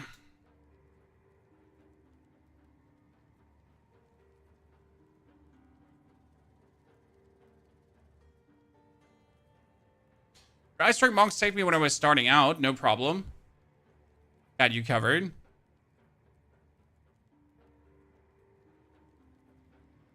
What class do you think is the biggest loser from the patch notes? I mean, technically every class that didn't get changed is a big loser, right? If you look at things, like if you have someone that didn't get anything, Witch Hunter didn't get anything, and Witch Hunter is already not the most popular. I mean, Witch Hunter is not terrible, but it literally didn't get anything. Pathfinder is definitely the biggest loser. Unless you play a poison Pathfinder that does something with poison, it became completely irrelevant to play Pathfinder. Right? Titan is also untouched, but Titan is insane. Everyone and their mom played it. Right? Smith of Kitava got kicked in the nuts, so there's no reason to play Smith again. The only reason to play Smith was insane defense, and now they actually tinkered on that defense, so that's sad. Amazon got also brought downward, so that's also unlucky.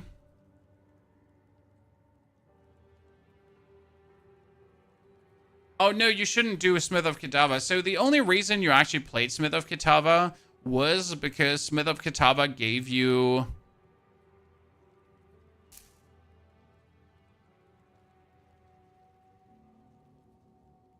a lot of defense and survival. The problem is that Smith of Kitava, like, to really be good, okay, so in the future, for Smith of Kitava to have any role to play,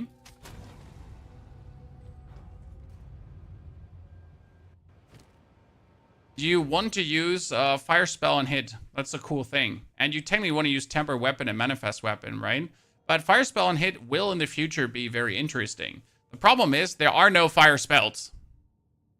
The only Fire Spell and Hit you can do is Solar Orb. That's it.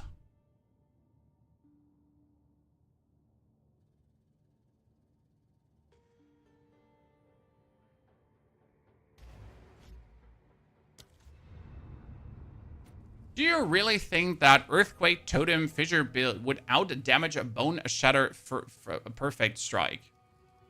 It's not necessarily a question if if Fissure Earthquake will out-damage Bone Shatter Perfect Strike, Junior. The question rather is, how much fun is it going to be to play Fissure Totems? How good is it going to feel to get level 90 with it? And if the answer is yes, it's fun to play, and yes, it feels very good, then the comparison to Bone Shatter and Perfect Strike is useless. Right? Would Fissure be two-hand viable? You mean dual wielding, two-handed? The problem with dual wielding two-handed weapons is currently that you would lose 50% life. Roughly. I mean, currently I have 1,900 life, okay? By just having slammed my points in. And that's already with hulking form. Now the thing is that I have 350 strength. That gives me 700 life. If you take Giant's Blood,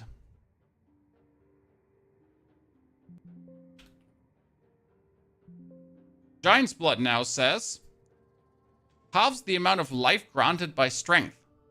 Cool. So instead of now getting 700 bonus life, I would get 350 bonus life. Which brings me down to 155. 158. That's shit. That's very shit. Now, obviously, they said that armor is going to be more efficient, right? Because you're going to get these things, guys. So you're going to get items that say 12% of armor also applies to elemental damage taken from hit. These effects are going to be on a lot of armor pieces. And that supposedly, okay, this is supposedly from GGGGG's perspective going to help you to not die that much as a warrior. Supposedly.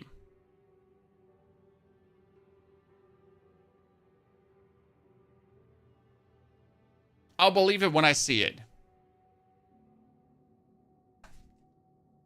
Like, because I don't believe it right now at all.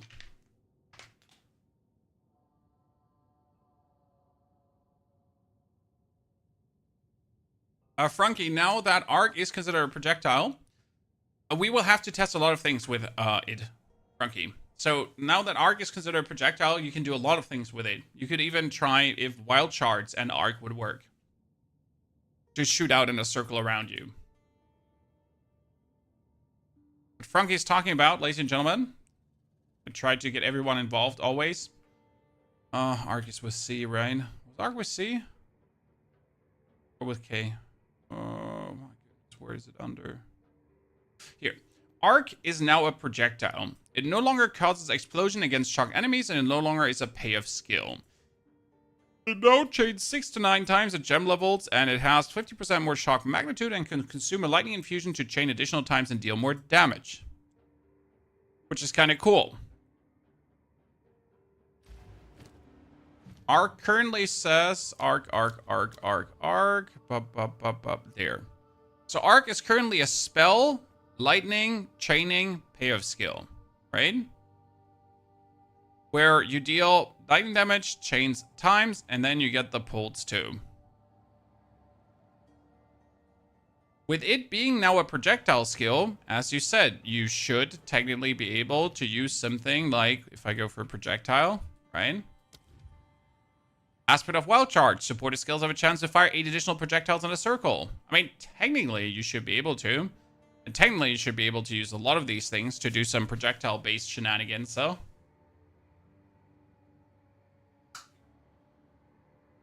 Zero input. Friday is going to be your birthday. That sounds good. The only thing that doesn't sound good is that I will have to do a midday sleep so I can play all night, right?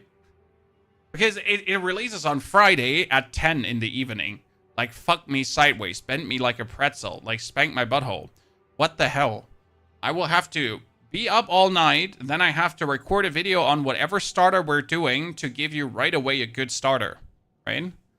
I mean, obviously, we'll pump out a video on what we did here now with the Earthquake, Infernal Cry, Fissure, Shebang Bang, right? Do you think you're going to get in at 10? Oh, maybe. I mean, last time I managed to get in. Like, what I'm asking myself is, if we're not splitting our damage too much by using totems and fissure. Because the question is, what kind of totem, what kind of damage do you want to focus on when you do totems and fissures now, right? It's going to be, are we going to focus on totem damage or are we going to focus on fissure damage? Then again, like, due to totems now getting the max damage of your weapon, do you even have to focus on totem damage, right?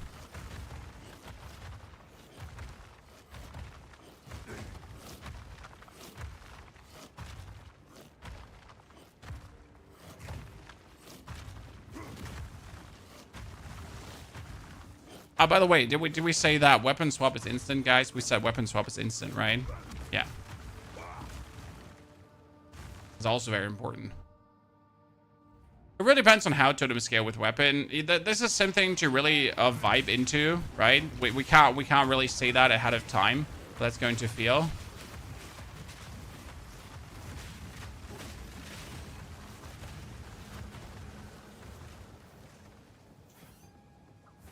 I wonder if 5 fissures is going to be worth it. So right now we make 3 fissures, right? I wonder if 5 is going to ever be worth it.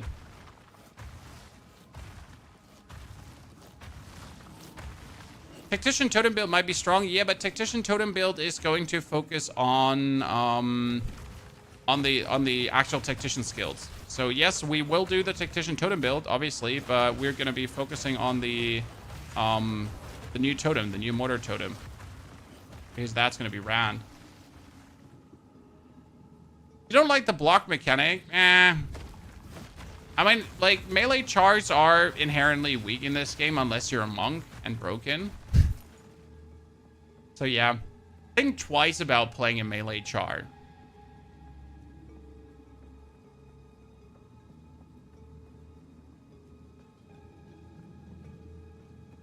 Going for Snipe Bleed. I never liked Snipe because it seemed extremely clunky and unintuitive to play. Now, I'm not saying it is clunky and unintuitive to play. I'm just saying what it seemed like, right?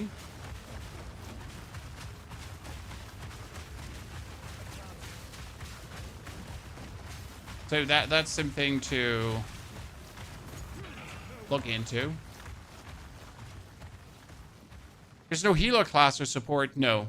I mean, you're also playing pretty much alone for yourself, and no one's gonna save you. It's you versus the world. If you suck, you suck.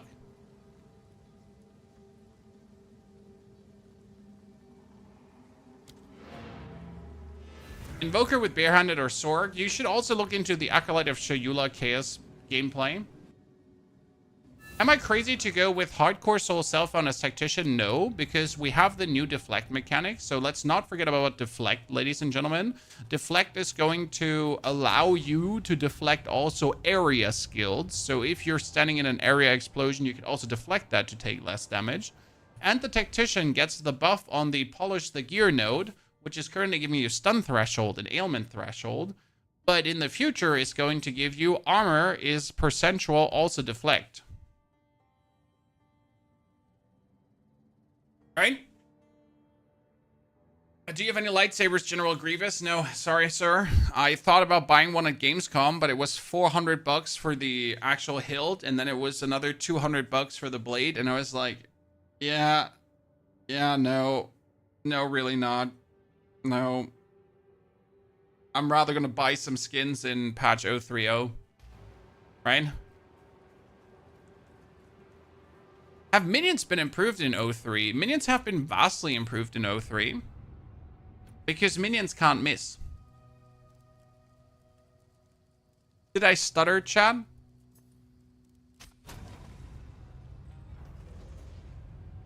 Minions can't miss anymore. Minions always hit. Which is a good change. And more minions get more abilities. So the general abilities actually get somewhat buffed, and some of the abilities work different now. So the actual explosion does more explosion boom boom. The skeletal brutes, they have a yell to have a explosion. And your frost mages now get frost armor for your team. So minions definitely good, but I don't feel like minions is a day one playstyle, right? Minions is something I want to do down the line. Minions is something I really want to experience down the line, but I don't want to use it on day one. That doesn't sound like all too hot for me, right? Doesn't sound all too interesting, all too exciting. Down the line, it will be cool. Global chat is a mess at this point. It's like people selling, it's people begging for help, like the usual, right? The new mortar totem looks very interesting to me. For the people that have not seen the mortar totem, I think it's here at 22. So that's the warrior. Here, by the way, they were talking about... Much better defense. Next up, let's talk about accuracy. Accuracy was always intended to be something that warriors didn't need to care about very much so long as they're in close combat. But unfortunately, that's not currently the case. This was particularly Hope this is loud enough. Like Bone Shatter, which you certainly don't want to mess with. So we significantly buffed your chance to hit at close ranges when you don't have much accuracy. Warriors shouldn't require any accuracy investment in order to hit with close range attacks now. That's so important. We also wanted to improve armor. Now, one of the major weaknesses of armor is the inability to defend against elemental damage. In order to mitigate this, we're adding a lot. What I don't understand is, so they're adding this stat, 17% of armor also applies to elemental damage taken from hits, right? But they're not reworking the armor formula.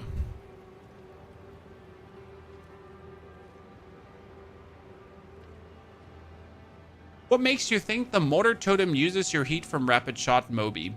I don't know, Moby. I don't know.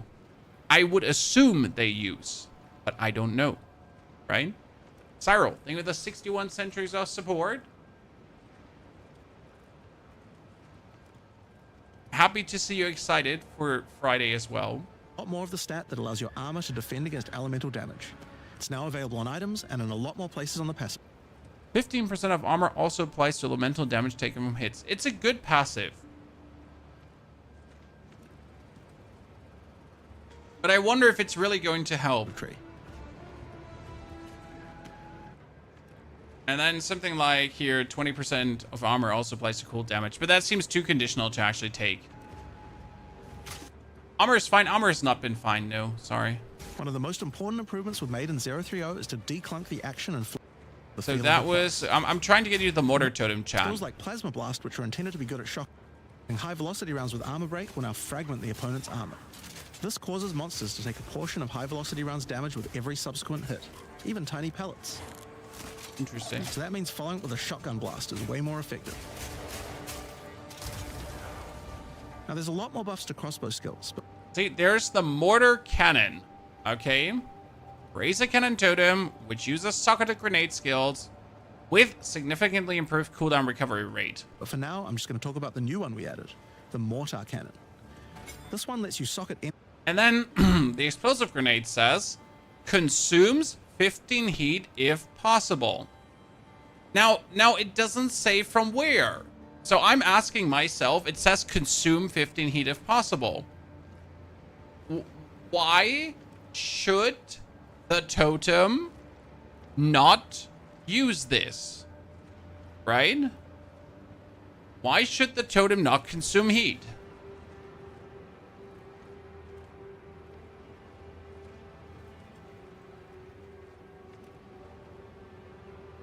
If possible, I have heat, you can consume it. Now we have to see it in the game, right? We have to see it in the game if this actually does work. But if it does work, the mechanic that we're aiming for, guys, is again to summon our totems, to use the rapid shot to consume the heat.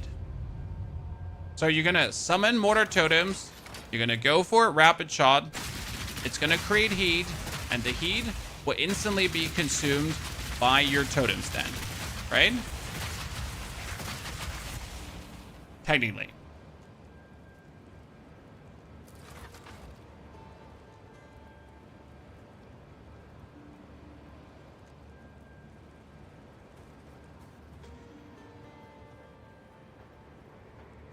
I'd give that a generous 10% chance of working. End of the day, that's what we are here to grenade test. skill, and using it will summon a cannon which loads and then fires the grenade. No matter what happens, I will use the mortar totems. Like if it's the last effing thing I will do, right? If I'm gonna die on this hill. This is a very comfortable hill to die on, if that makes sense.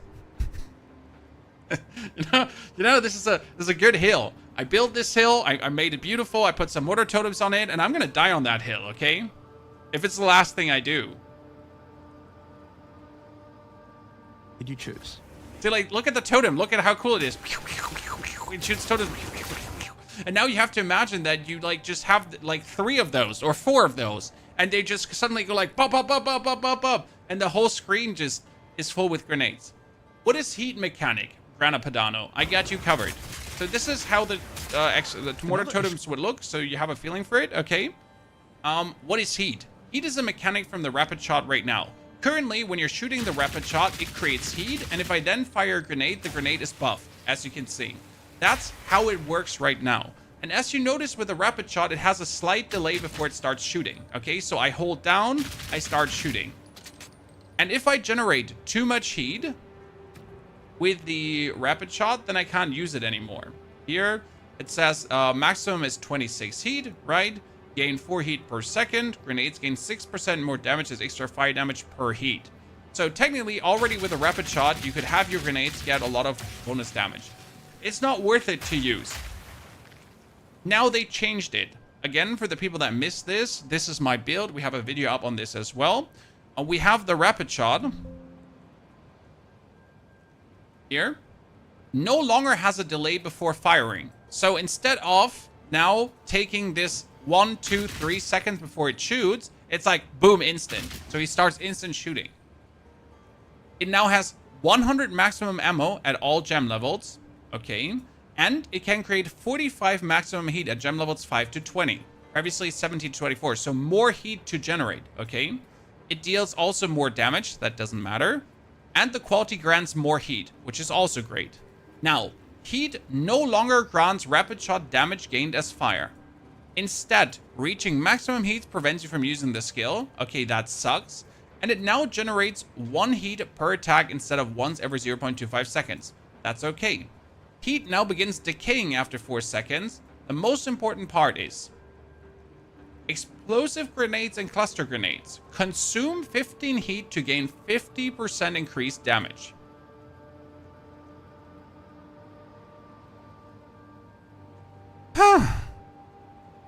And that brings us back to the point of the grenade totems. So if you now put up your grenade totems, then according to what could or could not work, I should be able to sit here, put out my totems, rapid shot, I build up heat, and that heat is being consumed by the totems consistently.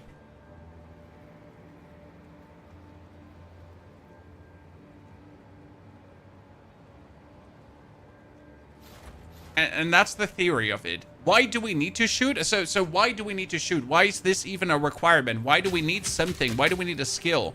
Either a rapid shot, by the way, or a shock burst round. So why do we need to use something? Why is that even, right? Why is that even required?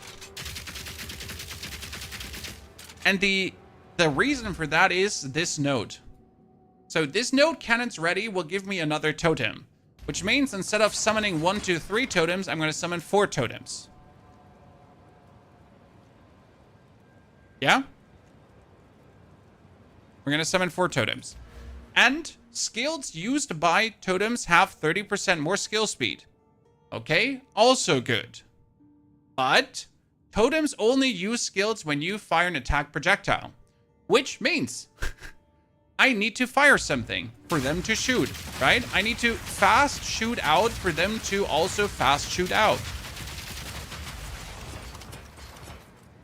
And like the whole way how this is set up kind of leads me to believe that it makes absolutely perfect sense for Rapid Shot to work the way I want it to work.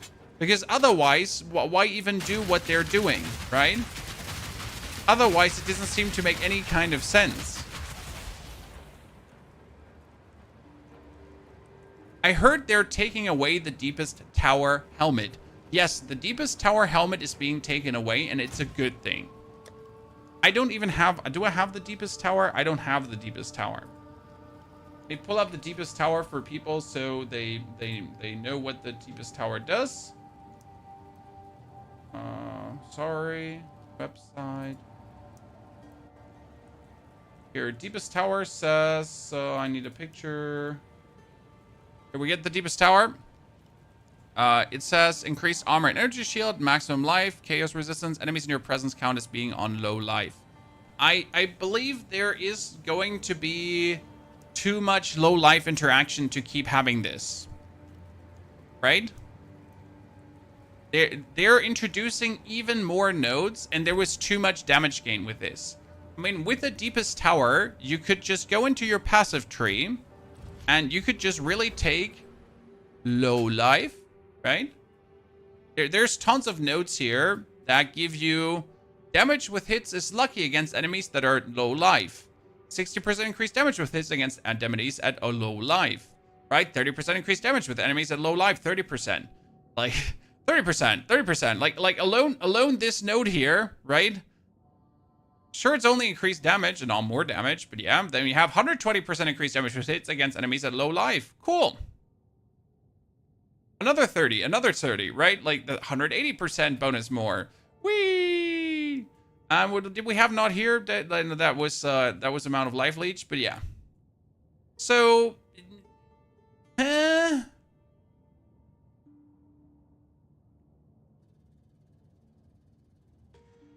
they changed the passive tree. They're not changing the passive tree. They're adding new stuff to it, Andre.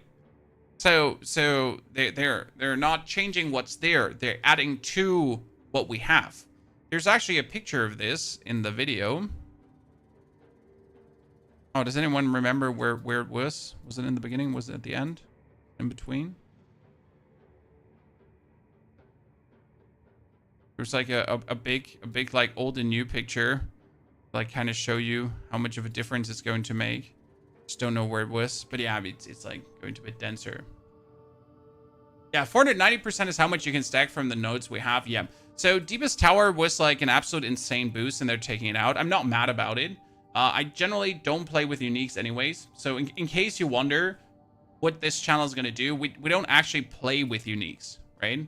I never use them because I find it always more interesting to make builds work without uniques. And then if you have one, you could potentially juice it up further, but first make it work without. I don't think it's fair for people who have it, especially for people, they should give us something in return. No, they shouldn't, Chris. You're playing an early access game. I mean, like, I'm sorry. I don't know how to say this, but this is an early access game. Like, they could just wipe the whole servers from one day to the other, and you just have to eat it up. And you have to smile and be happy about it. Okay? We're anyways playing a new league. Okay, so if you want to enjoy all the new changes to the max, if you want to enjoy the abyssal shores, the abyssal fissures and all that kind of stuff, if you actually want to really experience the patch in the fullest, you anyways start from 0. You anyways don't have the deepest tower, right? Unless you don't want to experience the game in its fullest, unless you just want to keep playing your consistent characters.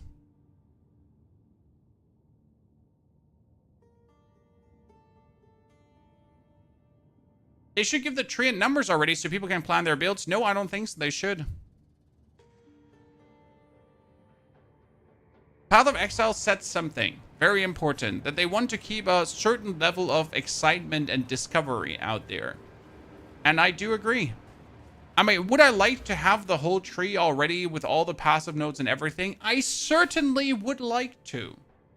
But will I also enjoy logging in on Friday, opening up this menu and be like, what the fuck? Right? And then I'm just like my brain starts spinning and I see like new possibilities to do stuff. Absolutely. But what they also should do is they should give us a goddamn free respec.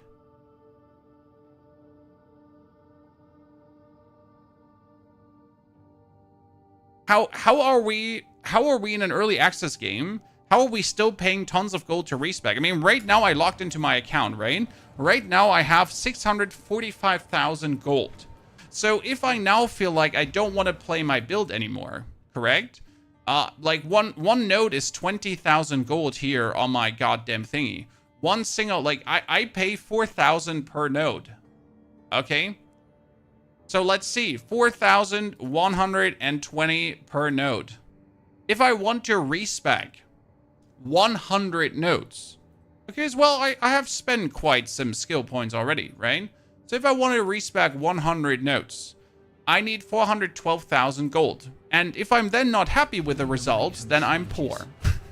And I would have to farm money again.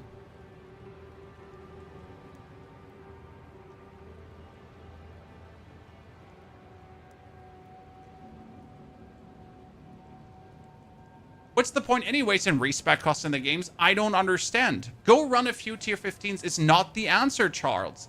Charles, I don't want to run a few tier 15s, right? Charles, I want to sit in my hideout. I want to refund all the nodes. I want to try something out, see if it works, and then I want to do it again. There's absolutely zero reason to make me pay gold for things. It doesn't do anything for the game. It doesn't make the game better. It doesn't make the game more difficult. It just makes it more annoying.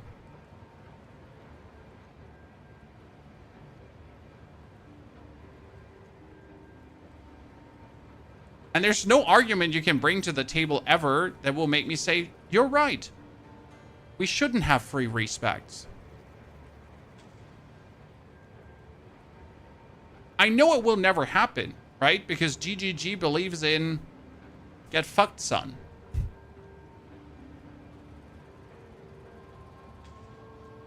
Yeah, but so what Crazy Odd is saying, I literally need to keep a gold farming character so that I can experiment with other characters. Which means as the casual player that I have to log in on my gold farming character to play for 2 hours or so. 2 hours I don't actually want to play, right? I don't want to farm the gold right now. Just to then be able, with my limited game time, to go back to the actual character I want to play to respec.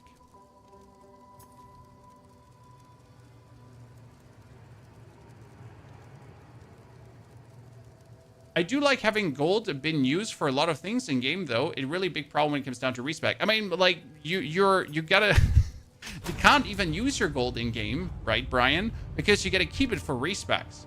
So you could say now, hey, I'm gonna go to Louis and I'm going to buy myself a bunch of things, or I'm going to gamble if I feel like gambling, and then I don't have money for respecking.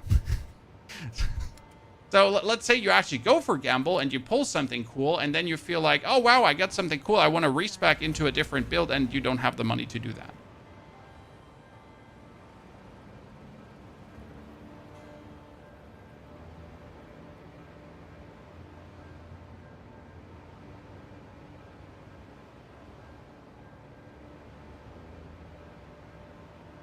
But yeah, that's just my little complaint. You would need money for trade now. Yes. I mean, I'm happy for the trade system that is to come. So I'm looking forward to that to a degree, because I believe trading actually makes the game experience worse. But that's just me. I prefer to find my own stuff, which makes it way more exciting to find your own stuff. The only trading I actually enjoy is the currency exchange. That's my happy place. Right? I like the currency exchange. That's a fun thing to mess around with. But actual trading for items just feels horrible. The main reason I like the currency exchange is because I'm too lazy to do a Trials of Chaos. I'd rather run into a chainsaw, laughing, crying, than do Trials of Chaos.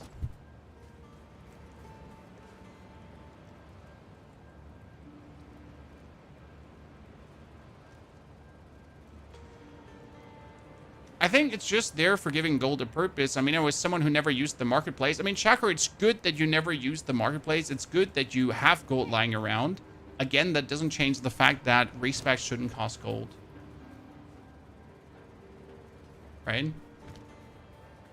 What do you feel about gold cost when trading from the merchant in 03? We'll have to see how it plays out in reality. Right? That's pretty much it. Like, I can't say much to how the trading gold cost will influence things until we've actually played it, right?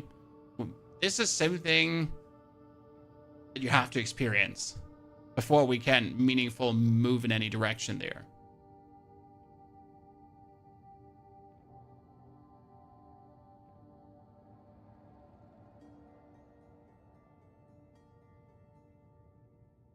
But first, we're gonna see all the cool new nodes and figure out what for shiznit we can do with this. Because that's where it gets the most interesting. Back to Fissure Warrior.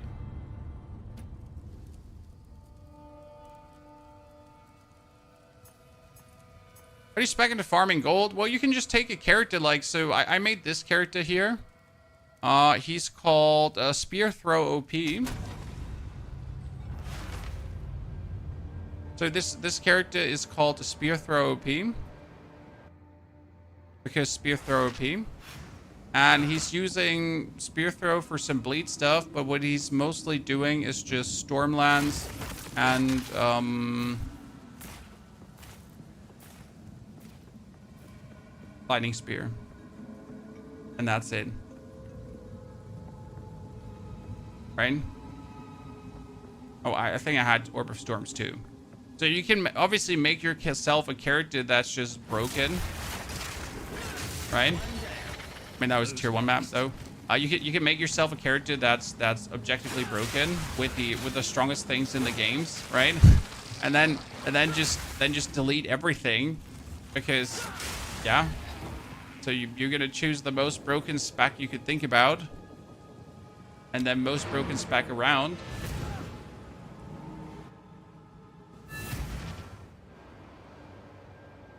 Cookie Monster, like, your argument is only for people that have too much time. Sorry. Just running a few tier 15 maps is not an argument, and it's really sad that you can't see how it's not an argument, right? But it's funny that you're still trying to say it. It's the same with, like, people that have a lot of time. that just don't understand this. Curious to see how Hollow Palm is going to be. It's probably going to be fine. Is it going to be insane?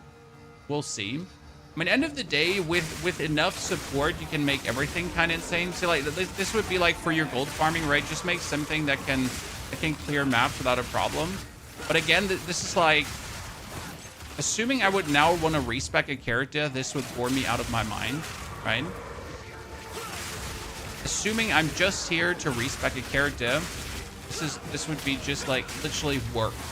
I don't play computer games to work, right? I don't. Well, actually, that's not true. I do particularly actually play computer games to work, right? This is surprisingly my job. It's surprisingly just my job.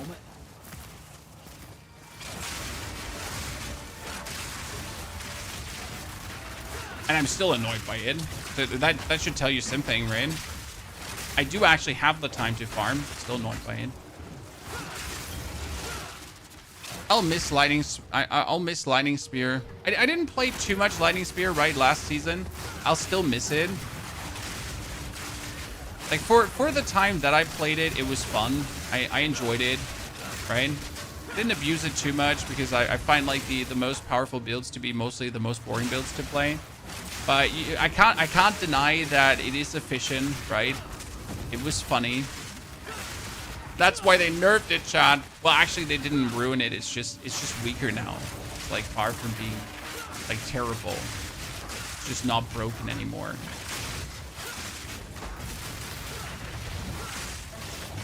It really used to be broken. Okay, let's teleport you out, my friend. After just zooming around.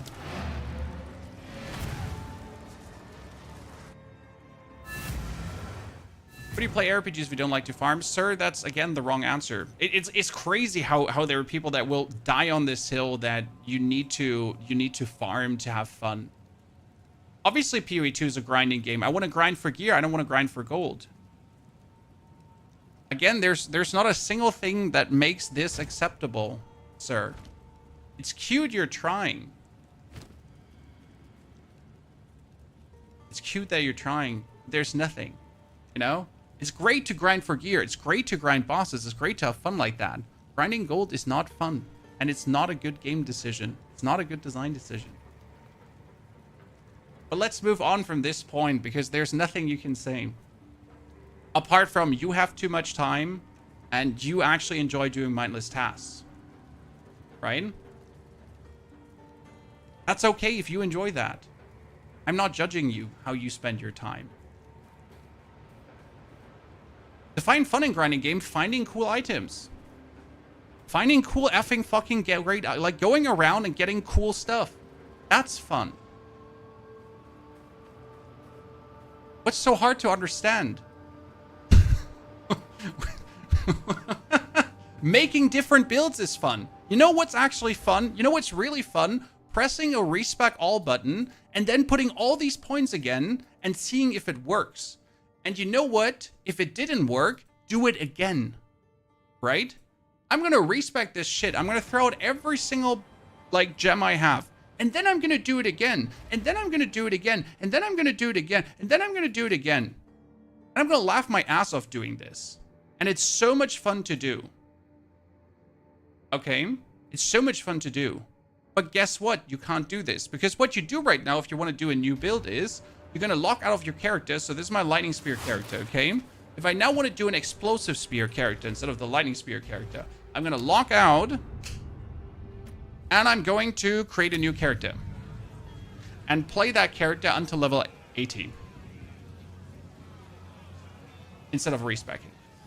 Brigizo, thank you for the 47 months of support. Thanks, sir. Very good to have you there, my friend. 1k or per 10 nodes you respec? No, just make it free.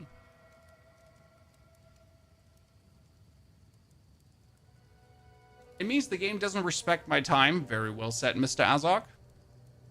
Not every grind is grind, sirs and ma'ams. But I think most people understand what I'm trying to say. And then again, there are the people that have too much time and like being punished. I'm sorry. If you're in the category of too much time, that's okay. But don't try to punish everyone else, okay? So, where were we stuck? We needed to go back to our warrior. Yes, to the Titan. Mr. Zord, thank you for the 6 months of support as well. Mr. Zord, Dankeschön. Happy to have you there for such a long time.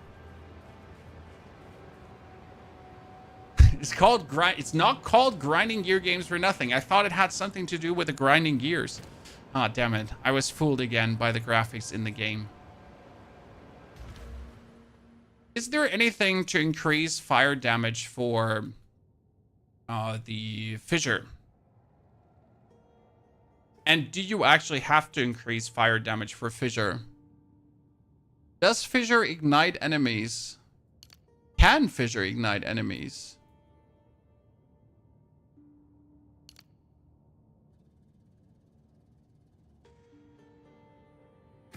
Fissure does do fire damage, so fissure does ignite as well.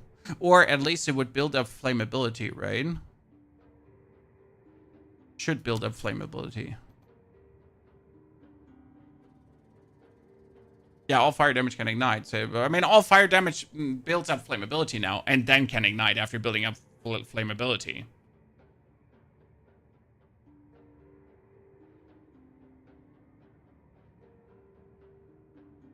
You really want to play warrior, but you think it's too much of a struggle. So, let's assume you're just playing the standard warrior. Okay, so I want to play a fissure warrior, obviously, because I like the idea of fissure, right? And we want to make fissure explode, and it's kind of funny, and it's going to be looking very cool. And then we're going to add a little bit more to this, and this is like, this potentially could be great, right? We don't know, but it could potentially be great. So, but let's assume you're just playing the standard Bone Shatter warrior, just going around in Bone Shatter. That will be vastly improved, because what changes in the next patch is that you can't miss. So right now, the accuracy rating is really harsh for warriors. If you're actually not playing resolute techniques, okay, you miss so much. It's actually surprisingly crazy. Like, you have like 99% hit chance. If you start a new warrior, right?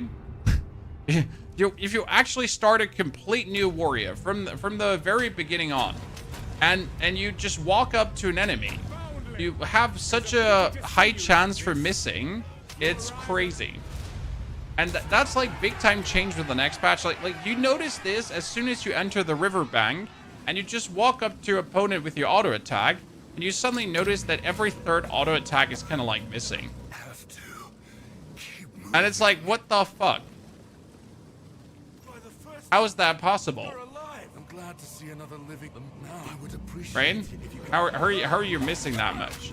And that's tremendously changed, though. That's not happening anymore in patch 0.3.0. Well, I mean, like, what do I say here? It's technically changed, and you should be hitting every hit finally instead of missing stuff, because they actually changed how accuracy works on the warrior. Which they should, because it's really fucking stupid that as a warrior, I have to worry about actually hitting an opponent that's close up. I mean, I'm in your face. I'm swinging my club, right? I shouldn't worry about an axe stat.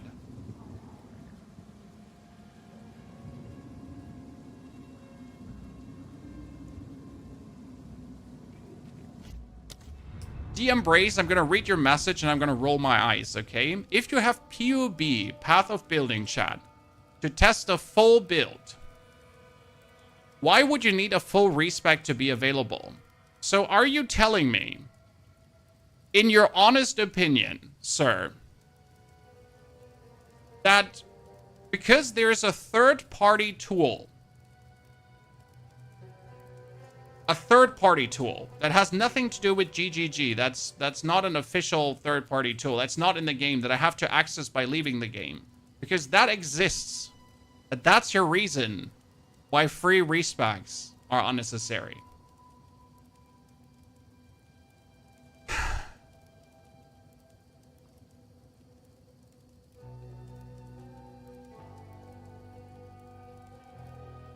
What about console players?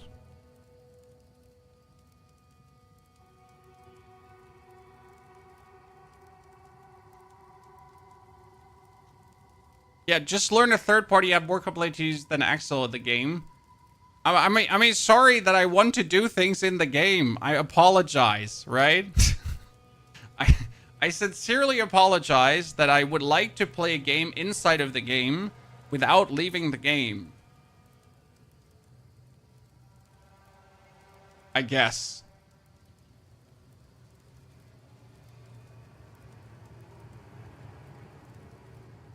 So have you decided what class we're starting with? It is a very close race between Tactician and Warrior.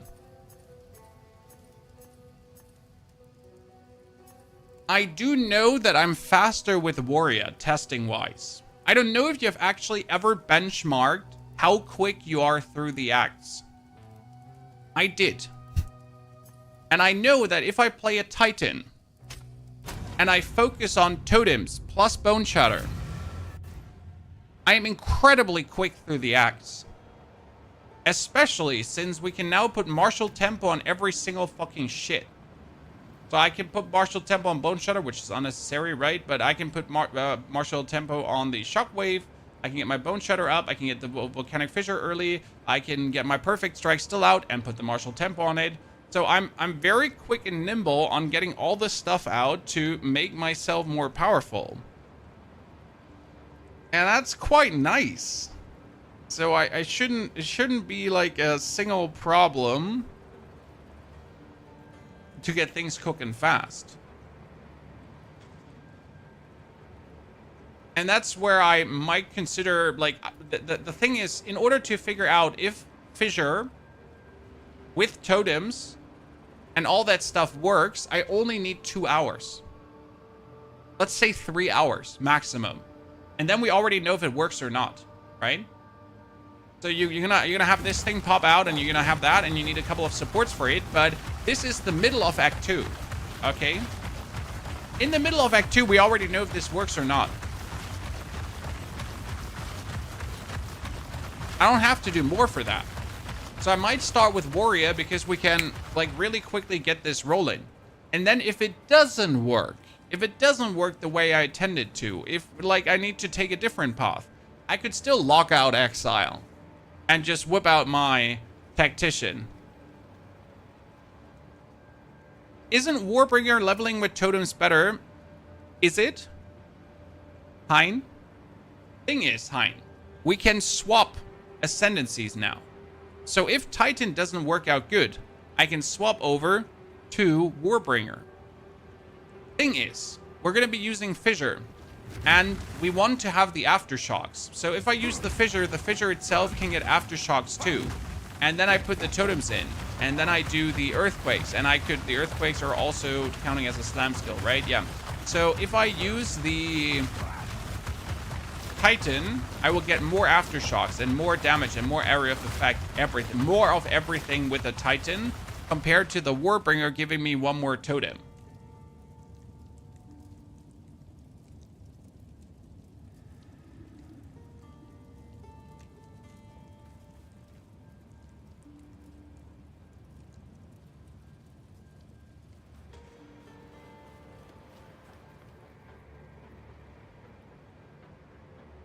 It's going to be a lovely build visually, but Twitch will struggle with a bitrate. I mean, if Twitch struggles with a bitrate, you just come over to YouTube where you can watch in beautiful 2K quality while the bitrate is absolutely holding up. Because Twitch is antiquated when it comes down to their bitrate requirements, and YouTube anyways has better quality, right? YouTube, woo! #1. I still think the Fissure change is bait. Dobry. It's not about the Fissure.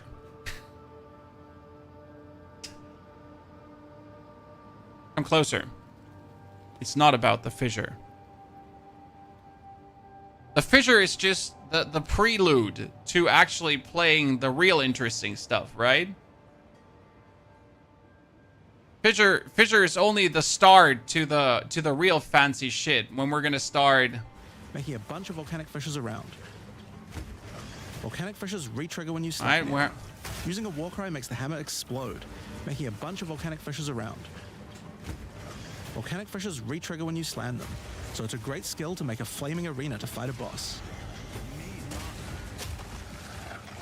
We also buffed Perfect Strike to have much larger area of effect, and changed Molten Blast to not always... So the idea is not to have the fissure necessarily be the crazy skill, right?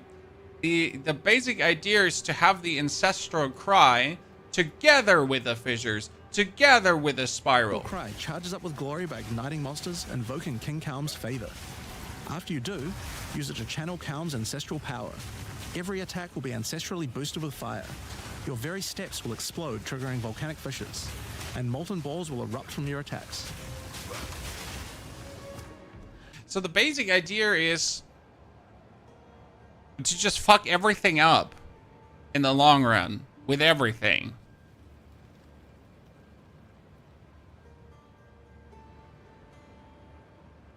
If it then works.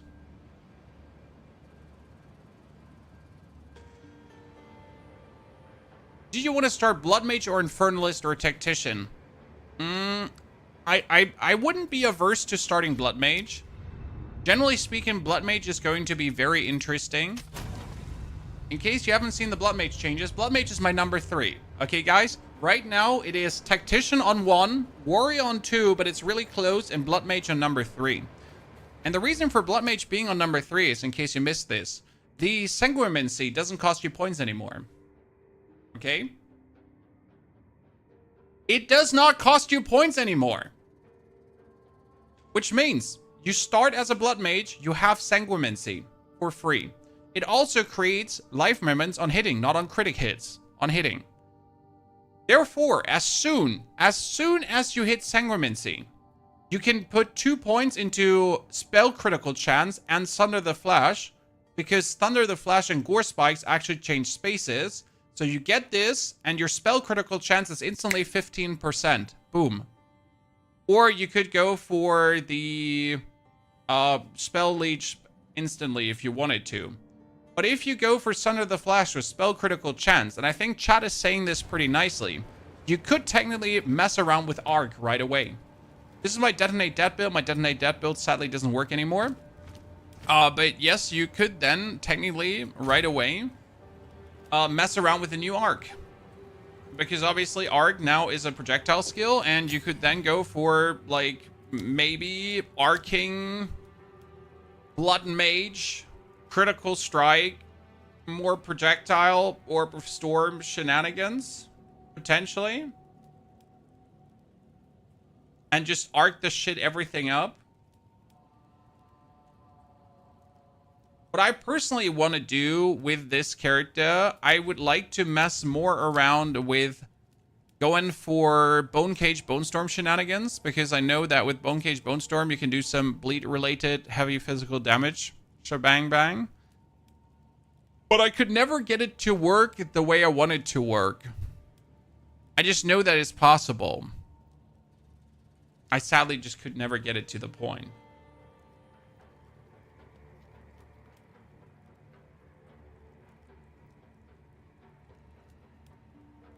Reap is going to be good enough for a high spell hit build. Possibly. Gotta be tried out. Right? It's hard to predict if something is going to be really good. I mean, we can say that definitely Arc and Blood Mage should be fine. Right? I mean, you're a witch, you're up there, you're anyways, like, you know, with the spell damage. So it's not that complicated to get to that point to make use of these things and be like a meanie beanie. I have no idea how things scale, but I love Demon Form with Arc. Sounds pretty cool. It should work as well. Generally speaking, anything that you can, like, base critical hit chance of spells is 15% is pretty nasty. Because if you can get the base critical hit chance up, and then you scale the critical hit chance of spells anyways with all your stuff, you actually end up with, like, some really nasty spell. I mean, that's what we did here with this build, right? You had Detonate Dead, 2 versions of it, and you could actually get the critical chance of this quite nicely up. When we're sitting, what we say, we sit at 52.5% with this right now. It's pretty nice for Detonate Dead to be this high. And then we also had in this build, like here, you had cast on critical, right, to then use Detonate Dead. It's pretty mean. But Arc has a horrible base crit chance. Well, it doesn't matter because the base crit chance of your spells is 15% now.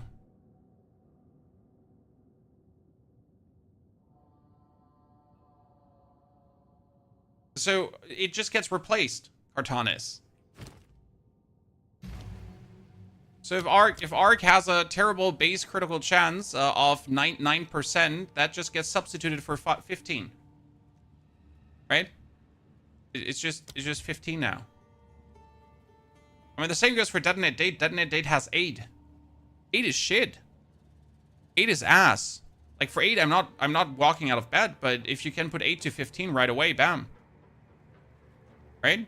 I mean, if I could get my Detonate Dead up to 15%, that means my Arc would also be 50%. Sorry, 50.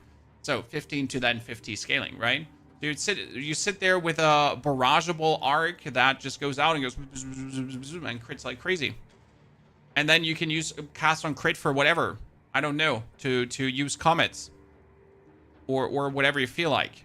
Right? Get yourself Orb of Storms automatically out so you don't have to cast them anymore. Are you going Blood Mage in 0.3.0? Blood Mage is for like a second project. Second project. It's definitely between Tactician and Warrior right now. The problem is, I know that people will, like, whatever I play, if it's Tactician or Warrior, if I play Tactician, people are going to say, but my FPS because of grenades. If I play Warrior, people are going to say, but armor is shit.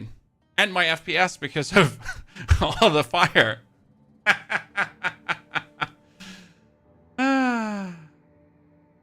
So, kind of like, whatever you go for, it's like, but Pony, what are you doing? I'm sorry. We all know it's like whatever you do, it's like it's gonna be something is gonna be wrong, right? Endgame is anyways on my FPS. I gotta say, just recently, in case you have problems, I play on a 9070, but I before that had a 7900, so anyways good. But turning on FSR, at least in my case, because I don't have DLSS, turning on FSR has helped a lot. I run it on quality, sometimes on performance, but it does help tremendously with any FPS impacts, right? That's been nice. We also turned on dynamic culling and put the target frame rate to 120, and I pretty much don't drop below that ever, no matter what I do. Okay. What kind of CPU do you have? I also have a 90 series CPU, so 9700, I think it is, right? No X3D, so 90 series CPU, and I managed to like stay mostly above, like in the 140 plus range. The current client freezes my new computer even with ballistas. Try resetting your settings. So generally speaking, if any one of you ever has any problems with the game, you go into documents, okay, chat, you go into documents, my games, Path of Exile 2, then you delete the production config ini and restart the game. This can help. It's like I could not start my game last patch. I couldn't start it anymore. I had to delete this and suddenly I could start the game. What are your thoughts on the new Chaos Bolt with Wither? I haven't actually read through Chaos Bolt changes yet. So what changed about Chaos Bolt? Chaos Bolt granted by Withered Wand now inflicts 1 to 3 stacks of Withered for 4 seconds on hit at gem level 1 to 20. Is that what you're talking about?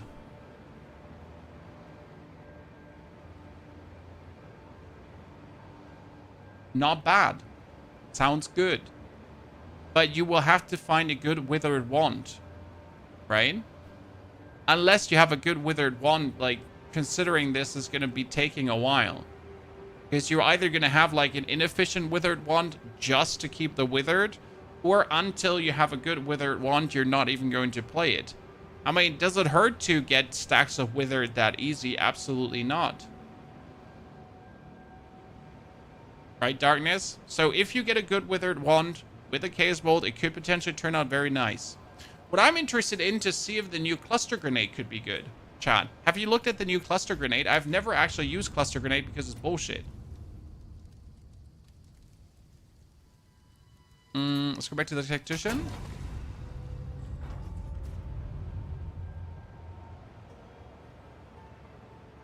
Elmin, you're in the vertical stream. YouTube has a vertical and horizontal stream. So if you're stuck on the vertical stream, you can swap over to the horizontal stream. We got two streams there. Two, because you appear in the short feed and in the normal feed. Ratnam Nat. Thank you for the 91 centuries, Ratnam Nat. Welcome back, my friend. Very good to see you there. We need to pull out the cluster grenade. Let's pull this out quickly. Oh, shit. Pull this out like that. So, cluster grenade, let's read over it. Cluster grenade says detonation time is 2 seconds, converts 20% of physical damage to fire damage. Wow, it only did 20 to fire. Wow, that's so bad. And the mini grenades is 3, attack damage 200%, 40 to fire, explosion radius, fires exactly 14 grenades in a Nova. So you could always have this cluster grenade. Not yet. That is so widespread that I'm already annoyed by it, right? Because this is like these two, and then, right?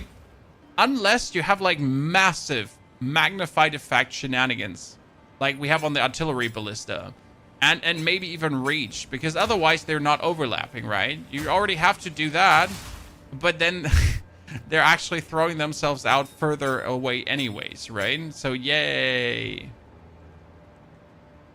But cluster grenades, primary grenade attack damage is 400%, 500% now, which is actually kind of cool. Mini grenades attack damage is also increased, not as much, but yeah.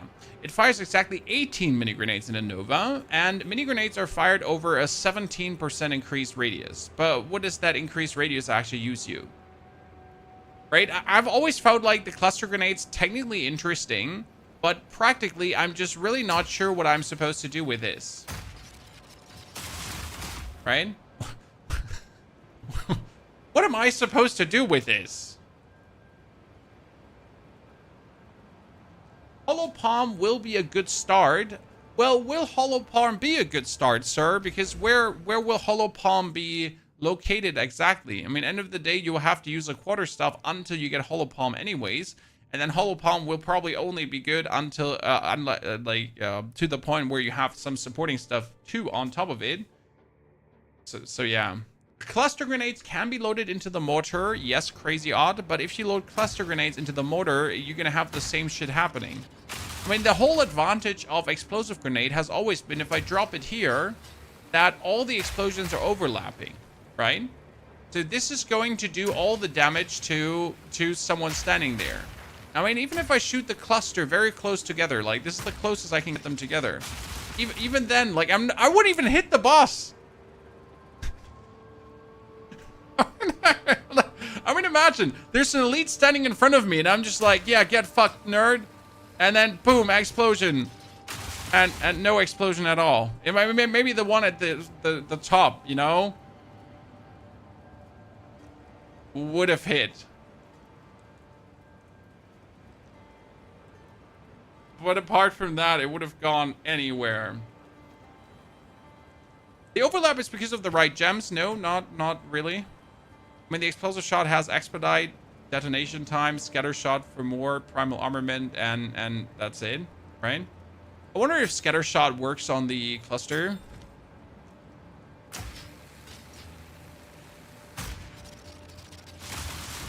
Yeah, so more shots that don't hit.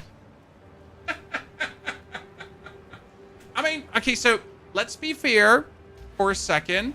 The main damage of the cluster grenade should be the first explosion, right? Chat. So you have the mini grenades, they're just supporting damage. If we're going back here, so it says that the primary grenade attack damage is now 500% instead of 327. So technically, that's that. Will concentrated effect help? It's a good question. Let's figure it out. I mean, I'm not averse to trying to make cluster grenade a thing on the totems, right? I'm not saying no, right?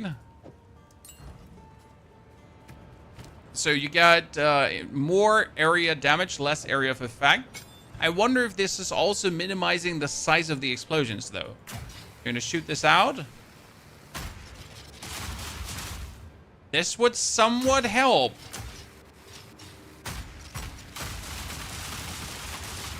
But it's still rather widespread.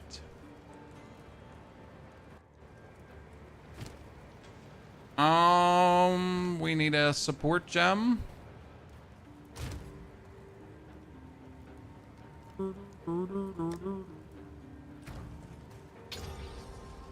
I mean, like, if we're already looking at the damage, so my explosive grenade is sitting at 23,000 damage. Obviously, it has primal armament, which is responsible for 4,000 of the DPS, right? So if I now take primal armament over here, yeah, that doesn't really do much because the conversion is just sad, right? It converts 20% of fizz damage to fire damage, so it doesn't actually do really much, and then we get more elemental damage. So this thing here does mostly physical damage, so we would have to put... can I put heft on it? Does heft work for grenades? Oh, it's been a while. It's been a while. Shouldn't work for a grenade, should it? Actually, it didn't work for a grenade. No, we didn't have to say no. Yeah, more physical approach. Are you going to start a new character with the League? Oh, I'm definitely going to start a new character because I want to experience the Abyssal Fissure thingies.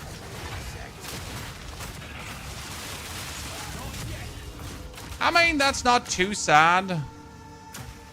But it's still not too exciting. I just find, like, the first explosion to be so sad. Like, sure, the first explosion does damage, but nothing like, too hot. I mean, if you just simply compare this to explosive grenades, and they just kill everything. And that's it, right? Take this. So why use cluster when cluster is literally just like a worse... No, cluster is just like a worse explosive grenade. That's it.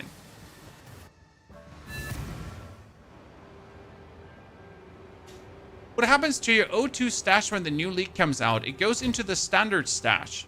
So your Dawn of the Hunt stash will move into your standard stash and everything will be available there. Okay? And if you start a new league, you finally have everything empty. So I'll be having to reorganize my shit here, actually, because I don't know, my stashes are a bit of a mess. So I gotta rethink and I gotta reorder stuff and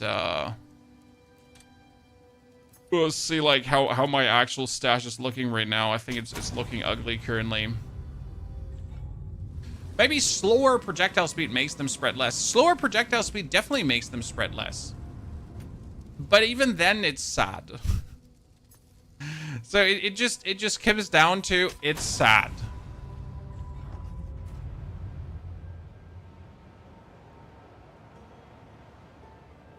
Cluster grenades don't make me happy. Also, it would be against our heat using plan.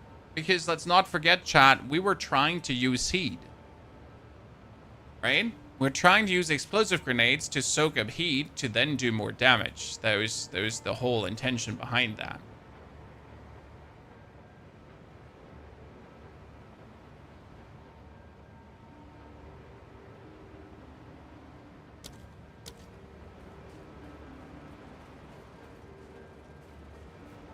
How do you switch our premium tabs to the new auction stash? I haven't figured it out yet. Well, I think you can't do that until the patch is out, sir.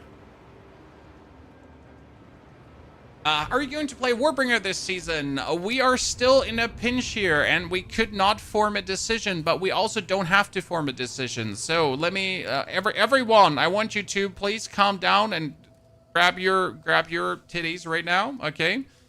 Because you should not forget one very, very, very, very important thing. I will most likely start with a Titan, and the main reason I'm starting with a Titan is for the bonus slams, okay?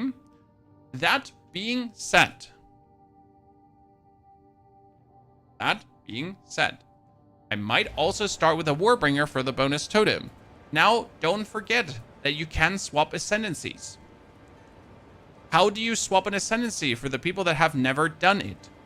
My character currently has 6 points. So if I now would want to swap an Ascendancy, I would have to do a run that would give me 6 points. So I wouldn't have to do a run with 3 trials, right? I would have to do a run with 4 trials. I would have to do a run with 3 trials. So this Jin barrier for 3 trials, that would not get me an Ascendancy points, but that is exactly the amount of trials I would need. I could respec into Warbringer. I mean, I still have to do the trials, right? But that's it. And usually you get a lot of chaos trials, right? So let's assume you have 4 points. 4 points is usually an ultimatum with 4 waves, right? That's the 4-point one. So if you notice with 4 points that it's not working, then you just do a trial of chaos again. I mean, usually at the end of Act 3, I have like 3 or 4 trials of chaos ultimatums, right? And you could just do it again.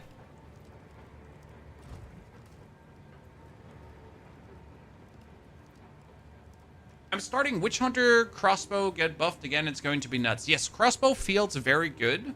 I'm not necessarily sure if you should start Witch Hunter, but again, same goes for Witch Hunter as for Tactician, as for Gemling Legionnaire. You can just swap between them.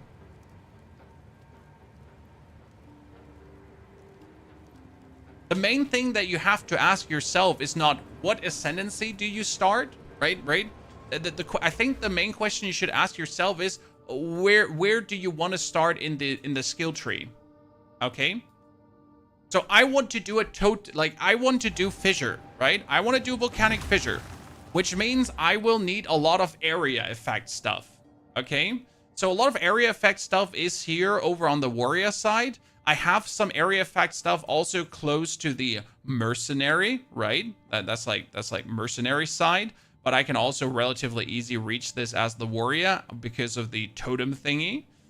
If I now play a merc and I would mess around with totems, I have to travel from the merc side over to the totems, but at the same time I will have to go for the grenades, so it's kind of like good to also be at the grenade side, right? Regardless.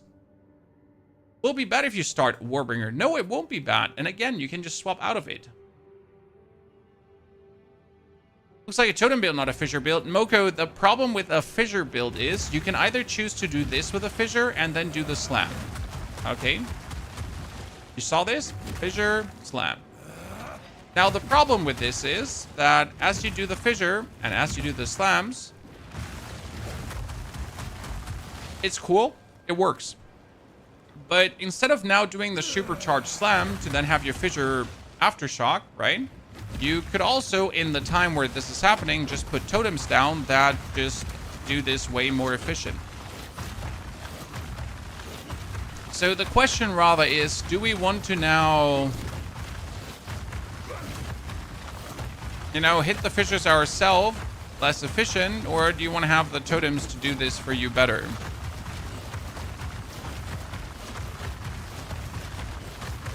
And that's something I can't tell you right now.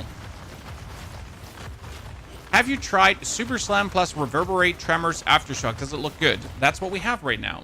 So we have the Supercharged Slam with Aftershock, Reverberate, and Tremors. We have the Volcanic Fissures with Jackground, Upheaval, and Primal Armament. Obviously, you don't want the Upheaval in the long run. And we get the Shockwave Totem with Ancestral Urgency just to put them out really quick. And then the Persistence and also the Martial Tempo.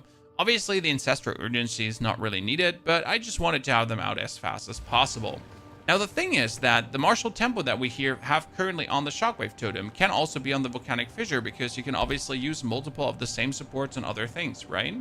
The Supercharged Slam is kind of nice with all the Aftershocks happening, so this is not a bad skill. But again, you have to fissure once, you have to fissure twice, then you have to use the Supercharged Slam, right? And in a real case scenario, walking up to mobs, that can be annoying. Especially as we still also have to throw the hammer. So let's not forget that you would actually throw the Forge Hammer first, and then you would walk up to the Forge Hammer and you would explode it, and then you would start slamming into the Forge Hammer to have the fire of the Forge Hammer go out, and then you would also finally use the Supercharged Slam, which makes it obviously better to throw your hammer, and let's simulate the hammer throw. Then you would explode the hammer with your cry, and at the same time you would already have the totems actually exploding the fissure of the hammer, and then you would add the bonus fissures to it, and it would go crazy.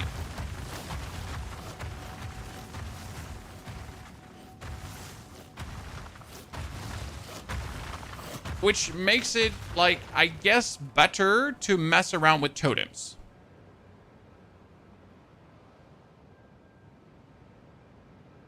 Has the game released yet, or is it still in early access? It is an 0.3.0 early access, but you get a free weekend this weekend.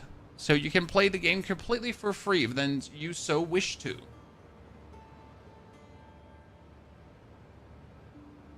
Have you tried Stampede, sir? My problem with Stampede, he says, is the same again as with Supercharged Slam. Stampede might or might not be fine. But again, you need to stampede around, right? Instead of just doing this. So right now, it all comes down to the totems just making the fissure go the hardest. Right, this is just the most fissure explosions we can get. Now, I don't actually know how much damage we really will get out of fissure explosions, and if that's actually going to be worth it in any way. You can disengage from Stampede mid-run. You might be able to do that. I need to go for the doorbell.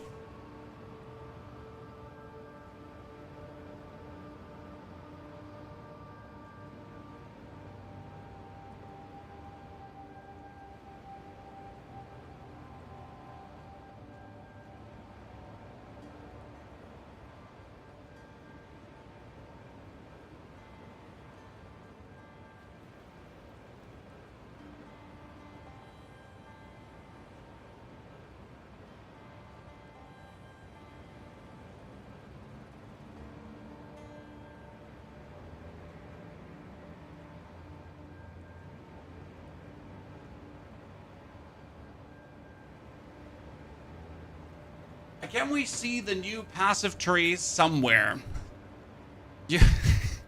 You can see a little piece of the new passive tree Warrior shield skills in the video. They showed the old versus new, and that's it.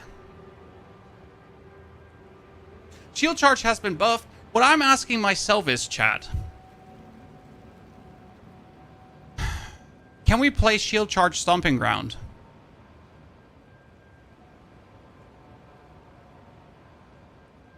Chat, listen. Listen, chat.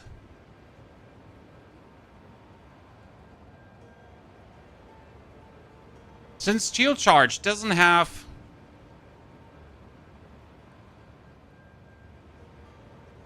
a cooldown anymore, could we play shield charge Stomping Ground?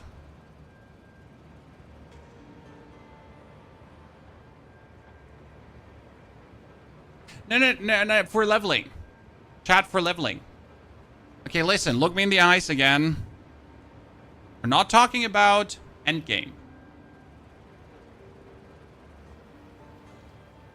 We're not talking about a crazy build. We're just talking about 1 to 30, 1 to 40, 1 to 50. No, they did not rework Stomping Ground. That's the fun part. So at least it's not in here. What they did to Stomping Ground is Rake is no longer incorrectly tracked as a traversal skill. Consistency is the primary goal of gem tags, and we would have nerfed the Rake Stomping Ground into action a different way. Instead, if it was appropriate for Rake to retain the travel tag. So Stomping Ground itself is not nerfed. Fixed a bug where Vaulting Impact did not create Shockwave when supported by Stomping Ground. So Stomping Ground itself is technically fine.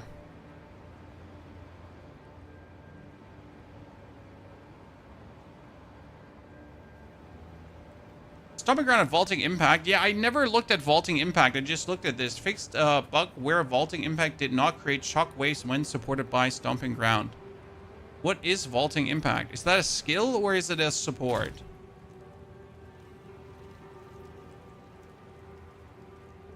But shield charge stomping doesn't work. You stop stomping the moment you hit something. That's the thing. Right? I mean, so you shield charge, and the start of the shield charge should trigger the stomping ground. So the whole point of stomping ground shield charge is that you're gonna spam shield charge because it doesn't have a cooldown anymore, and you just pretty much go into collision into the opponent over and over again, and it's gonna trigger stomping ground over and over again.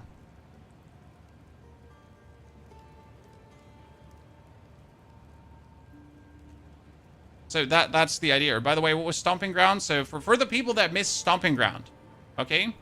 Stomping Ground is the thing that says, trigger a shockwave when you take a step while using supported skill. This was used with Rake to rake, and do things. And since they now have Shield Charge... Do I have Shield Charge? Since now Shield Charge does not have a... I need to make a Shield Charge.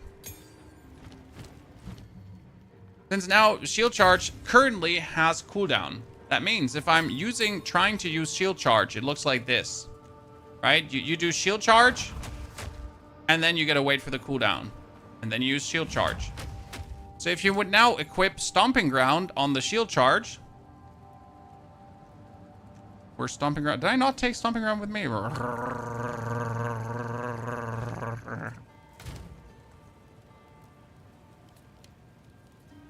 Stomping Ground. Fast forward. No, second wind.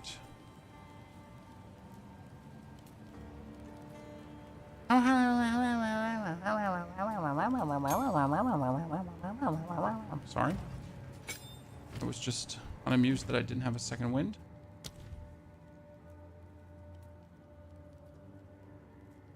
Can I use second wind on that one?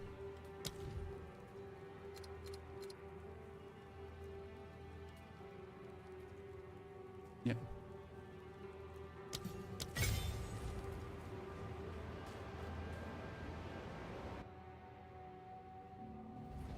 So the base question was if I charge into someone like this, right? I trigger Stomping Ground twice. Which obviously here, like, at this level, it doesn't do enough damage. But if we would be looking at, like, me running around in here in Act 1 rule in the Grellwood area, right? Yeah, technically it's 0.6 second cooldown as that's the attack type, but that would be fine, right? So we now pack Stomping Ground. And then we're, like, in this area, and we would do Stomping Ground. Boom, everything dies. Right? And then you would do Stomping Ground, everything dies, and Stomping Ground, everything dies. So could we use this for leveling? Right, and then I would find it incredibly funny with like it not having a cooldown. It'd certainly be a nice way to level. And the thing is, so let's assume this works now for a second. Okay, Chad? So let's assume that Stomping Ground plus Shield Charge would work because of the no cooldown thingy. You could do this on a Merc and a Warrior. So both are possibly working this way. And you could still use Bone Shatter, right? What you could actually do is you could say that Stomping Ground, like you can't stun people with the effect and then use Stomping Ground, right? Potentially. Now you could just spam it away. Vaulting Impact. So wait, let me look at Vaulting Impact because I've just literally never looked at the skill. You're saying it's a monk skill, right? So Vaulting Impact. Boom, there we go. All gems, Vaulting Impact. Vaulting Impact is a tier 3 skill. It requires intelligence and dexterity. Okay. I need to see the skill. My monk.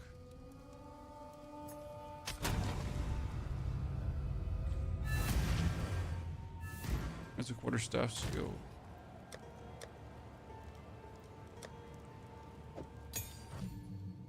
Okay, Vaulting Impact. Vaulting Impact is an effective tool for closing in on enemies and stunning them. If enemies are dazed, then it stuns them even more effectively. Vaulting Impact is an effective tool for closing in on enemies and stunning them. If enemies are dazed, my problem is right now is the like where the vaulting impact starts closing in on enemies with the stomping ground. If enemies are dazed, then it stuns them even more effectively. Vaulting Impact is an effective I feel like tool the for shield closing in on charge should be enemies and faster. stunning them. If enemies are dazed, Right? Should be faster. I can't check it right now because it doesn't work. The fixed the bug where vaulting impact did not create shockwaves when supported by stomping ground. Like, see, I can't test it. Right?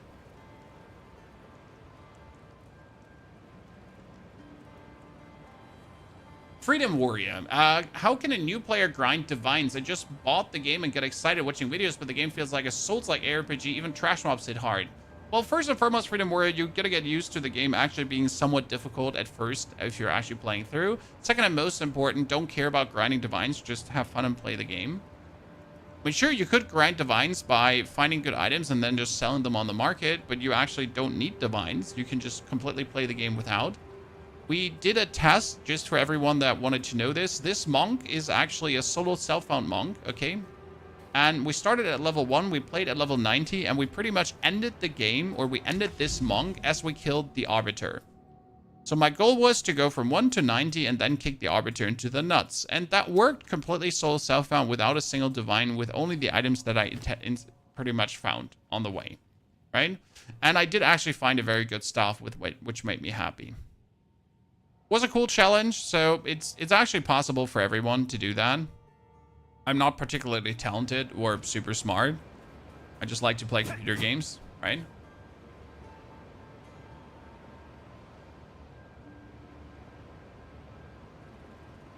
Ah, yeah. See, like, let me do vaulting impact. That's actually a good point to see how it feels. So vaulting impact. Instead of Grim Feast, because Grim Feast isn't like, didn't they want to remove all Grim Feast anyways? I need a martial tempo, so and a concentrated effect potentially.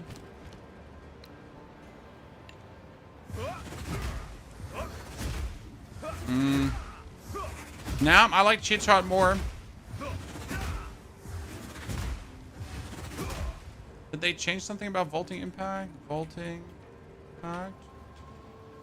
Vaulting Impact now allows you to jump over enemies and small amounts of terrain. To support this, a number of changes to camera movement has been made that result in smoother camera movement during the skill. Now deals 420 damage at 3 to 20, so slightly more damage. Escalates daze, causing a portion of the damage dealt by the Vaulting Impact to be taken by all sequential hits until the daze expires. Quality now provides broken stance, has second duration, or until daze is removed.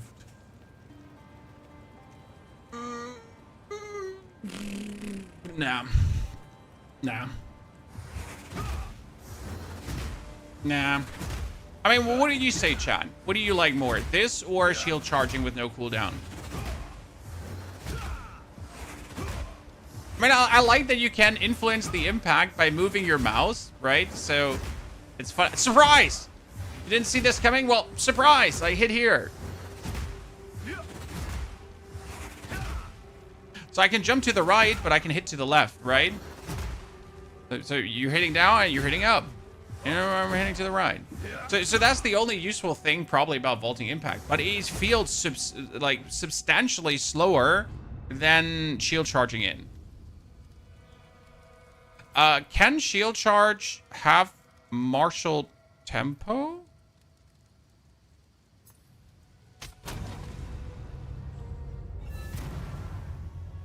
Chat?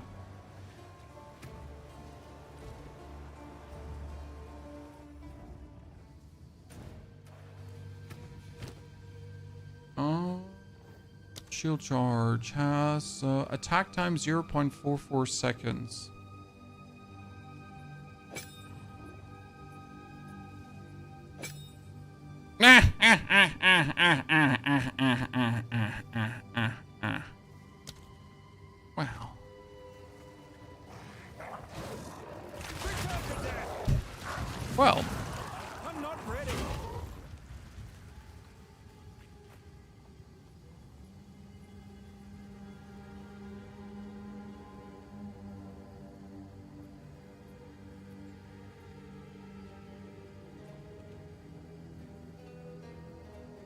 The 3.0 POE side-by-side image relaxing. Sorry, I can't go on your link.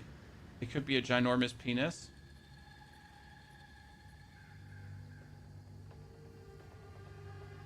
Surprisingly or unsurprisingly, I don't click on random links.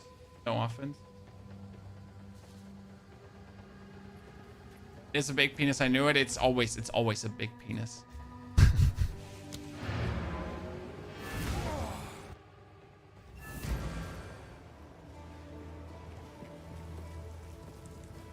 So yeah, there is like shield charge should work. What are they saying about shield charge? Jonathan, talk to me.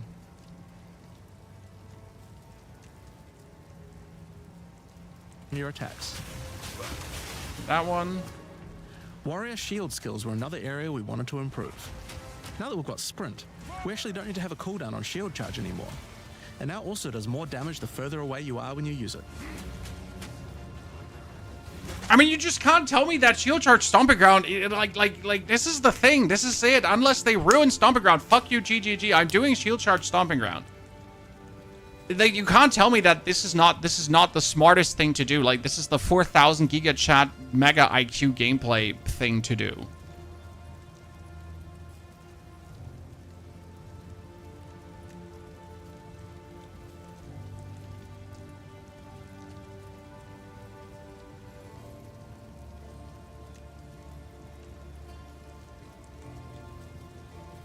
At least for leveling. At least for leveling.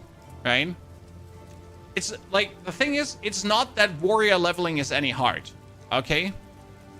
You're taking Bone Shatter, and they took the chance to miss away from Bone Shatter.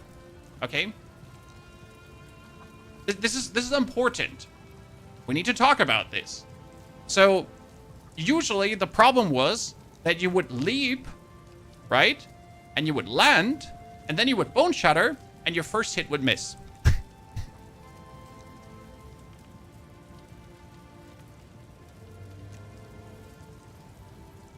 And that was shit. But that can't happen anymore. Didn't Rake trigger multiple stomping grounds? I don't think shield charge interacts exactly the same. No, Rake did not trigger multiple stomping grounds. The advantage of Rake was the extreme attack speed. So Rake went like whoop whoop whoop whoop whoop whoop whoop whoop whoop whoop whoop whoop whoop whoop whoop. That was Rake. And you could obviously boost that attack speed to go whoop whoop whoop whoop whoop whoop whoop really fast. And that was like, that was the thing why Rake was so good with stomping ground. When you had a spear, right? One-handed spear, anyways, insane attack speed, and you just like literally went crazy. And that's why stomping ground was so good. But with a shield charge now, I mean, we can only simulate it this much, right? So I can't simulate this more. This is the maximum I can do. We can choose shield charge with martial tempo, stomping ground, and second wind. There's not much more simulation I can do at this point. Right? We can waltz up to someone. And I only have 376 strength, and my multipliers are not working, but I can do like the double-double, right? And then I just have to wait for the shield charge cooldown to be up again. So I can do the double-double. But this should be working plenty fine against elites to allow me to really do it. I can't yet. And then Magma Barrier will work with shield charge. See, that's another point made. If we then could use Magma Barrier for the time being. I gotta wait for my shield charge to be there. Right, but if I had like the shield, we would just overwhelm him.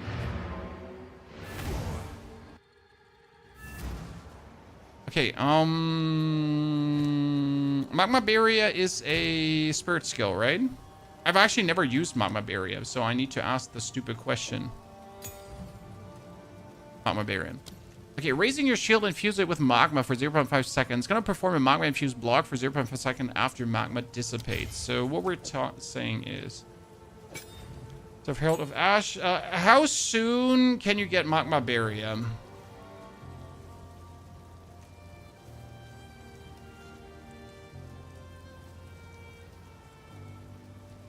Magma Barrier was also reworked, right?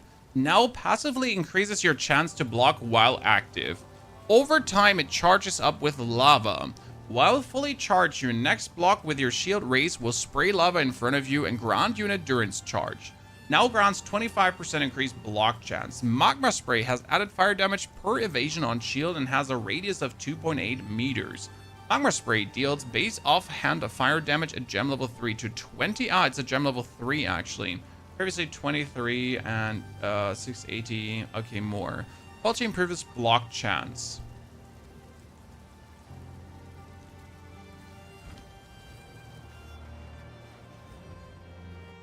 So what you're saying is, if I now like shield charge into people, I'll magma barrier. Where's my magma barrier, chat? Where's my magma barrier? It's only when I'm blocking an attack, right? Yeah, they have to hit me, but what if I kill them right away? That's a problem. Sir, that's a problem. It will work against bosses probably, right? Instead of timing, it just appears every 8 seconds.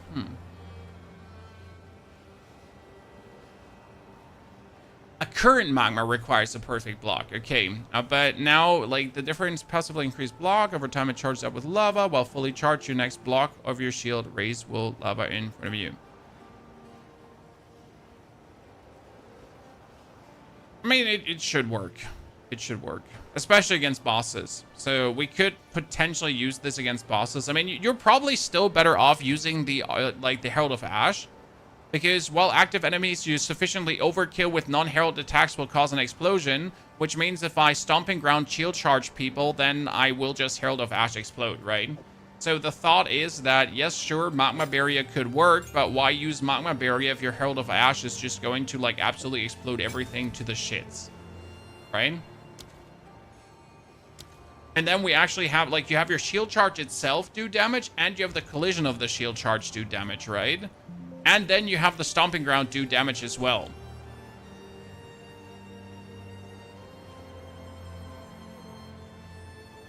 I mean, it should work. The shield charge will do less damage, yeah, but that doesn't matter because we're doing the damage with the Stomping Ground, right? I mean, like, only if, like, so, wait, let me reel this back. Chat, I'm reeling it back. I'm reeling it back. Even if this only works in Act 1, it's a win. You know? Even if it only works in Act 1 and only in Act 2, it's going to cut the time you take in Act 1 and Act 2 in half. Questions. If you start the new PoE 2 League, you will need to play Acts 1 to 3 2 times again. No, Bernici. If you actually subscribe to this channel with your Twitch Prime sub, you can jump right away into the end game. This is a scam. You can still Prime sub, though. What happens in the new patches, you're going to play Act 1, 2, 3. Then you're going to play the new Act 4. And after Act 4, you're going to be playing Act 1, 2, 3 different. They're coming, they're called intermediary acts. You're going to return to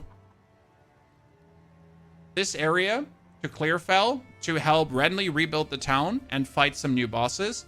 You're going to return to the Sands to do a specific quest for Sala, new bosses as well. And you're going to return to the mountains to help Doriani in his Fallout bunker. I can already tell you one thing. I fought 6 new bosses, chat. 6 new bosses. They're amazing. Oh, they're so good. The boss designs are so good. They're so good. They're so beautiful. I was at Gamescom, and I fought some new bosses there. It was a great experience. So, generally speaking, alone the new areas for the new bosses, beautiful. It's definitely going to be more fun to do Act 1 to 4 and then the 3 new mini acts instead of the 3 acts again. The biggest problem was, right? The biggest problem was that Act 1, 2, 3 always felt so shit because it was the same thing again. Right? How high did you get? I only killed 6 bosses because I wanted to have the keycap. Sadly, I don't have it here with me in the room. Killing 6 bosses gave you a keycap. I don't know if you would have gotten it with 8 as well, but I wanted to have this one. That's my new escape key. That's my new W key now, chat. Because when I'm pressing W, it should be in glory. Is PoE 2 easy enough to play for someone who's completely brand new to it? Yes and no. It's a very good question, sir. So, Path of Exile 2 will chew you up, spit you out, and then chew you up again, and it's also going to poke you in the butthole multiple times per minute. As you start into the game, okay? This is like a brand new level 1 character. You could easily die against these guys. Because they do massive damage to you. I mean, see, like, this is how quick I could technically die. If I'm not fighting back. And even if I'm fighting back. So, Path of Exile is unforgiving to a degree. So you gotta actually play. You gotta try to allocate your points smart, right? You gotta try to actually play the game. And if you're mindlessly stumbling into a bunch of enemies, you might die. As you should. Like, right, if you're just running into everything, if there's a pack of 20 monsters and you're just running into it, and you're not taking your potions, then you're gonna die. As you should. But once you've figured out the ins and outs and you get better at it, that's not going to happen that much anymore.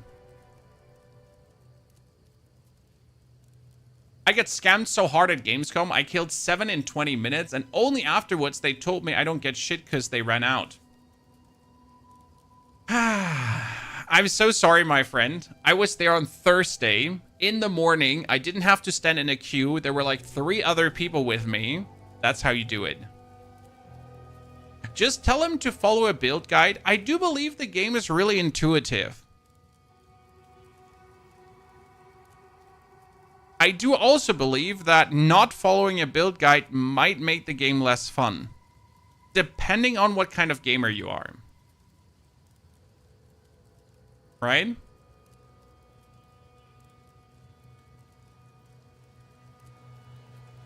I like how you always make your streams and guides informative, and the amount of hours you put into every project is impressive. Thank you very much. I appreciate it. If you already finished first 3 acts before, is there any way to skip them completely? No, sir. And you should not want to skip the acts. Okay? The reason why we're starting from the beginning again, Flamebird, is because we're getting the Abyssals. Where are the Abyssals in the video? Where's the Abyssal shebang bang? So the new league, hi Jonathan. Thank you for showing your face. All who travel there. Perhaps so you're getting on top of like actual like the the Explore Act 4 and the 3 interlude acts. We're getting the new league, the Rise of the Abyssal.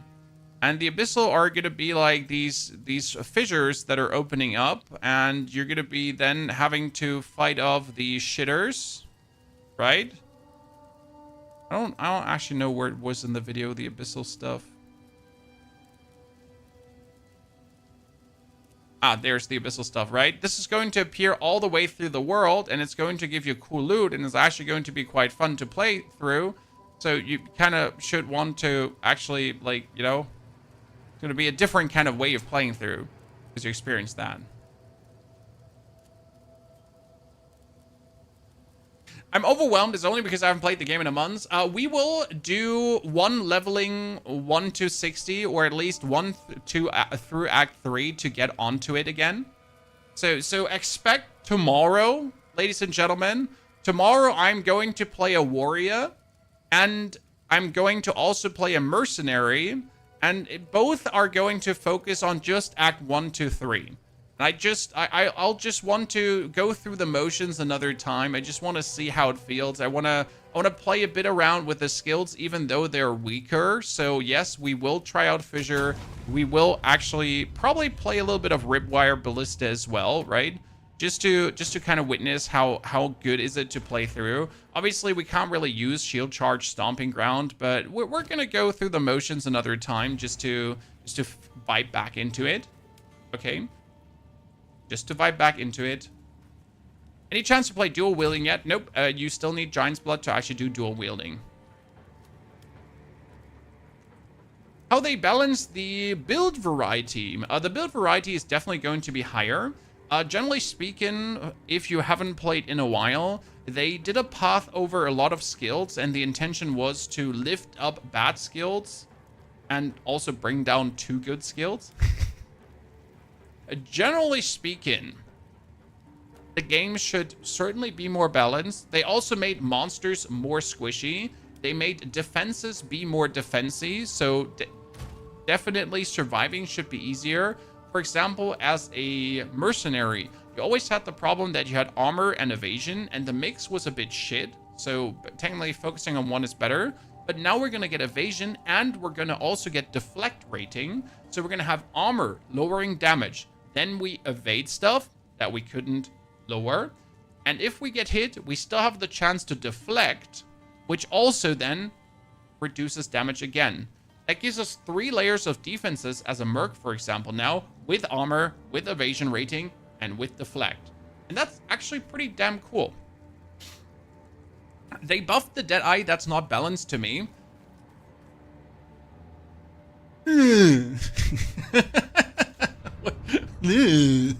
What can I say? The Deadeye is definitely going to turn out overpowering. For the people that missed what happened, Deadeye in general is strong. Alone for the bonus projectile in any kind of projectile-based build, right? You just get bonus projectiles. But they're also reworking the avidity, and they're most importantly reworking called shots and eagle eyes. Because call shots right now says you can only you can apply an additional mark, but you're actually getting a new meta skill which will periodically mark enemies around you exceeding the mark limit, so you can mark as often as you want. And marks have always been quite cool in certain builds. Like some builds need the voltaic marks, other build needed the frozen mark, and you used to be able to actually use cast on crit, cast on whatever to actually get more marks out. The problem is we can't do that anymore, right? So mark limit is now 1. You cannot exceed the mark limit unless you are Deadeye, as it seems. And Deadeye also gets a cool skill to now have your marks just hit people periodically around you. And if you consume those marks, the enemies also get critical weakness. That's kind of mean.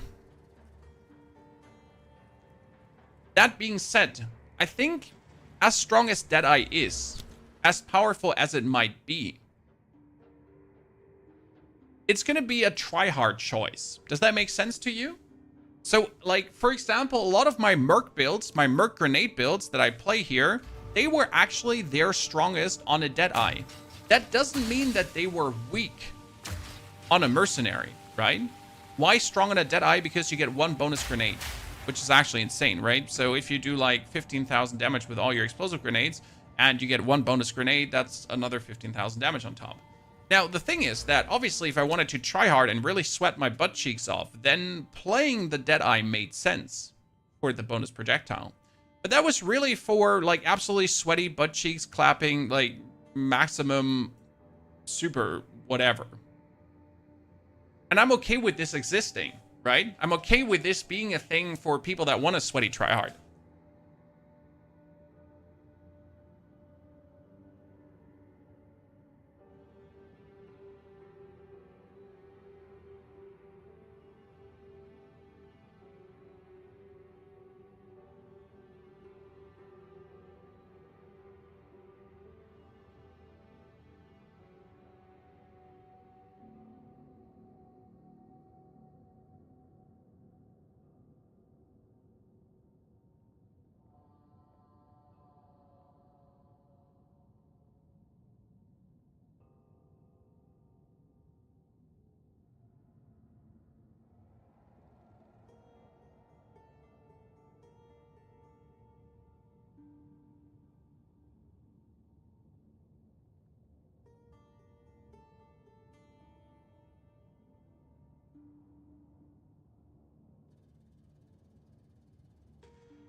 Sorry, finally back from kindergarten. To come back to the thing, right? So Deadeye is strong. Yes, Deadeye is going to be powerful. But it's also like the whole thing with the marks and everything was usually for builds that require a lot of uniques, that require a lot of grind, that are very sophisticated builds, right? So it was never like the Deadeye is automatically better. It was only if you then used like a very thought out build that you got through trading. And that's where, like, if Deadeye turns out to be the most picked class for people that want to sweat, then that's that. That's fine.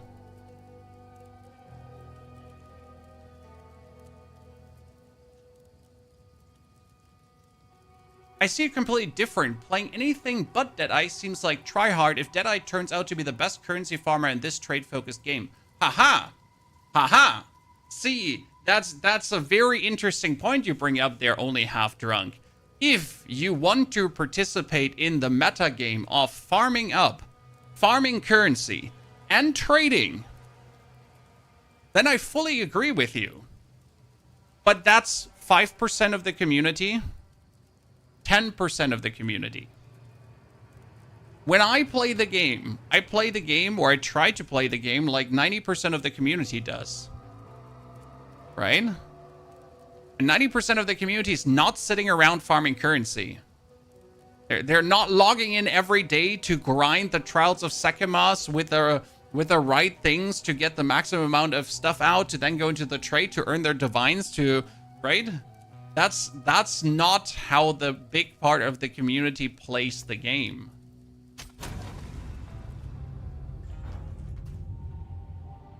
You gonna stream MSG Delta or Lost Soul Aside? No interest in MGS Delta, but interest in Lost Soul Aside, but probably no time.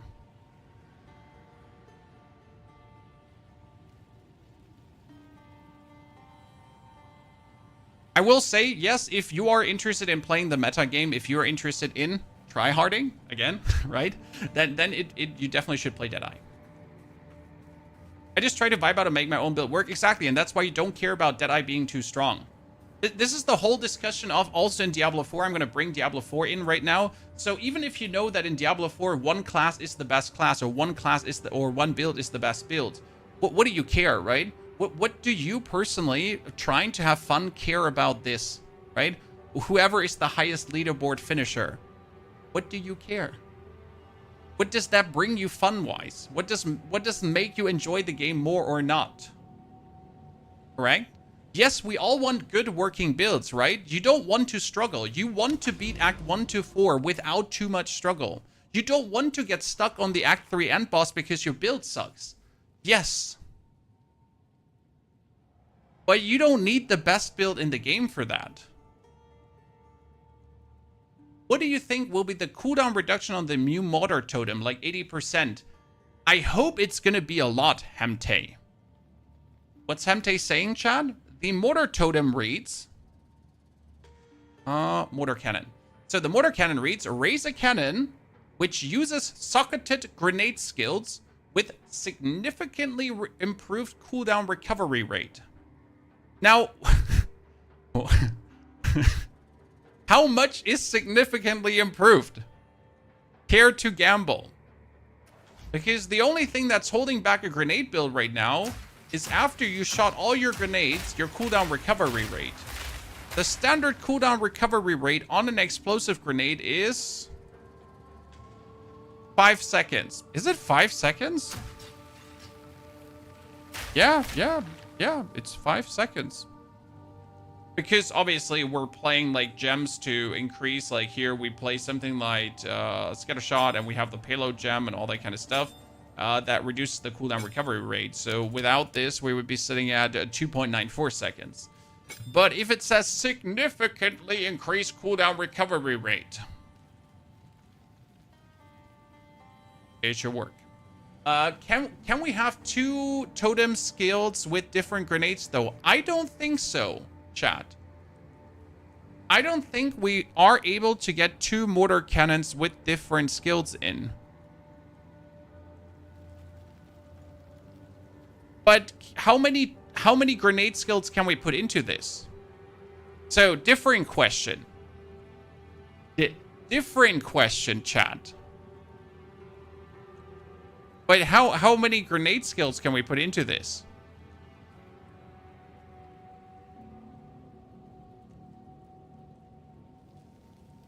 It says use a socketed skills.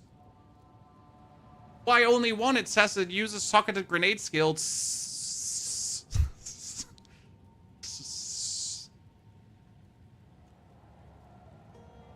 I should technically be able to put in more. I mean, it's a mortar cannon. I wouldn't mind being able to put in 2 grenade skills. This launch is going to be wild for theory crafters. It's going to be wild for everyone. It's a very good launch. I mean, if you compare this launch right now to the O2 one. O2 was cool because we got a new class and we get new Ascendancies. I almost feel like this one has more to offer, though, despite not having a new class and new Ascendancies. Didn't they remove the multi-skill ability? No. So what they did remove is they removed having multiple skills in your tree. I cannot put another explosive grenade in. Okay? Jan? I cannot do explosive grenade, level 17, for example. What I can still do is, I can still put out a totem and socket the same skill in. So I can use explosive grenade and use a mortar totem with explosive grenade, if I then so wish to. I don't know where the exact part is in the patch skill. Oh, it's going to be very far. Like, it's somewhere in here. I don't know where exactly it was, like on which level. But yeah, it refers to not being able to have like multiple tier level skills to do some stuff with that. If that makes sense. It was the basic idea behind it. Kind of.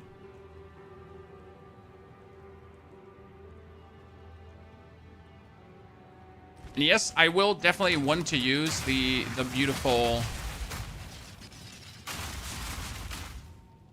mortar totem with things socketed into it. Since you played both, Diablo 4 and PoE 2, which one is better? Both are great. Jonathan. I mean, sometimes I want to sweaty tryhard. I mean, you can see how much brain power it needs to actually create a good build here, especially with a passive tree to go through all the notables and everything. To find out, like, if you want to juice area of attack, to then reduce the cost of your skills and all that kind of stuff. So it's very in-depth and it's very functionally tryhard to actually do something in Path of Exile. I mean, like, existing in Path of Exile is hard, right?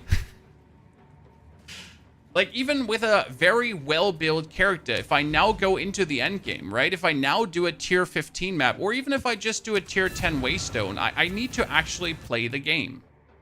Correct, ladies and gentlemen? I'm not just going to turn off my brain. I need to look at the screen, and I need to look at what I'm kind of doing. Unless I obviously play my Lightning Spear build, but even if I play my Lightning Spear build, I need to have like a certain amount of I pay attention to things, right? And that's good, I guess, because that's a playstyle you sometimes wish to do, right? Obviously, my artillery playstyle also allows me to be a bit more no fucks given, because my artillery just delete everything, so that's why I like to play this build, by the way. So yeah, that being said, like when you're then playing Diablo, it's more of a casual fun, right? It's more of a rise and grind and just blast through the game without like caring about all this thing. So I have relaxed, good entertainment with a certain level of difficulty as well. I just don't want to sweat every second of my life, always, right? Sometimes I just want to relax.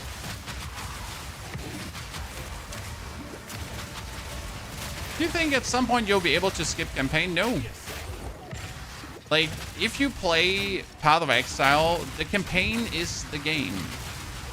And I think it's good that way, personally. Because the campaign in Path of Exile is actually good. The bosses in Path of Exile are actually fun to beat. I have, like, so in my time with Path of Exile now, I've played through the game a grand total of 1, 2, 3, 4, 5, 6, 7, 8, 9, 10, 11, 12, 13, 14, 15, 16, 17, 18, 19 times. And I could do it another 19 times because there are enough interesting builds to do. Okay? And I love the power curve you get in the game. The interesting part about Path of Exile and going through the motions is that every playthrough is different because you always find different items, right? I've had a playthrough with my warrior where I was lucky enough to pick up a weapon early that gave me +4 ranks to melee skills. And I was playing totems, right? And I was playing totems. Amazing. Such a good feeling. And then I've had playthroughs where, for the love of God, I couldn't get a new weapon until certain acts, and it was like, what the fuck? And I had to make do, right? I had to find other ways to deal damage then. The playthrough always feels good, and I kind of like to benchmark every playthrough against each other, right? How much time did I take for this? How much time did I take for that? But the campaign is the game. The boss fights in this game are the game. The boss fights is what makes Path of Exile so fun and desirable to play. Obviously, in the end game, at some point, you want to reach the point where you just shit on bosses, right? I don't want to struggle against a tier 16 boss right now, right? I want to go on this crypt map. I want to put in my 15 or 16 map. I want to have that guy be 17. Then I'm going to pump out my artillery ballistas, throw a few grenades, and I just want to see him die like there's no tomorrow. Big question for Tactician. Do we get both deflection and elemental reduction on hybrid? Yes, you do. So the elemental reduction you get from items, in case you missed it, there are items now going be with these modifiers. 12% armor also applies to elemental damage taken from hits. And there are nodes in the tree that also refer to this, which means you are able to actually get some elemental damage reduction, yes. And then on top of that, you are also going to get deflect. Now, I really need to read deflect again because I like did not read deflect at all, right? I just know it exists, but I actually haven't read correctly through it yet.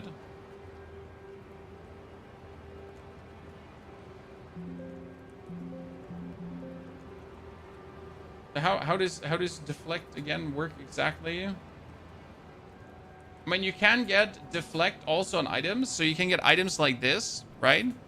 That say gain deflection rating equal to 20% of evasion rating. And then you have nodes in your board as well that say things like gain deflect rating equal to 6% of evasion rating as well. So these nodes exist too.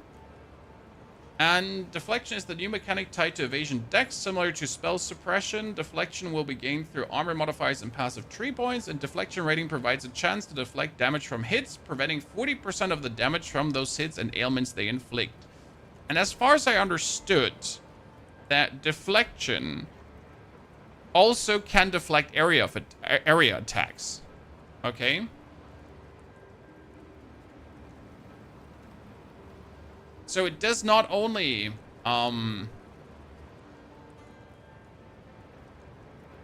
it does not only like actual hits, also spell hits and area attacks. So that's kind of cool on the deflect side, right?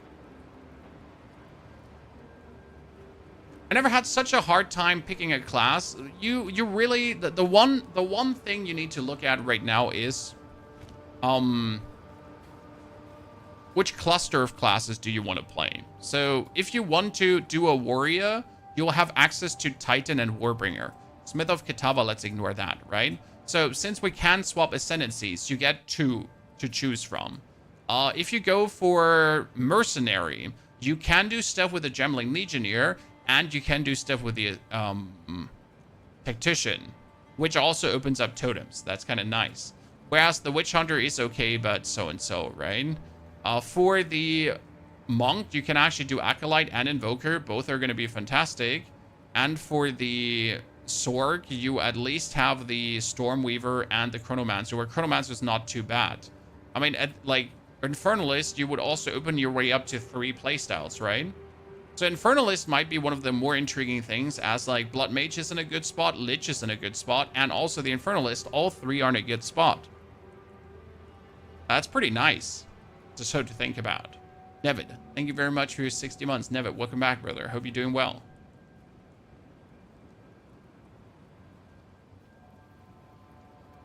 I mean, Huntress is not so interesting currently, because Huntress, everything was nerfed, which makes me really sad. So Spearfield was nerfed and Lightning Spear was nerfed. So the two meaningful builds were nerfed. Stomping Ground is not working anymore. Yes, you can still make bleed-based builds, which I will definitely look into if we get more bleed nodes, right? Because right now the bleed nodes are really clustered. So if you want to do anything bleed-wise, spear-wise, spear bleed-wise, you are actually better off choosing Warrior. Then you're better off choosing Huntress, because the bleed nodes are just so close to the Warrior tree. And if you choose a Titan, right, this is actually the bullshit. So I want to do a bleed build. Guess what, Chad?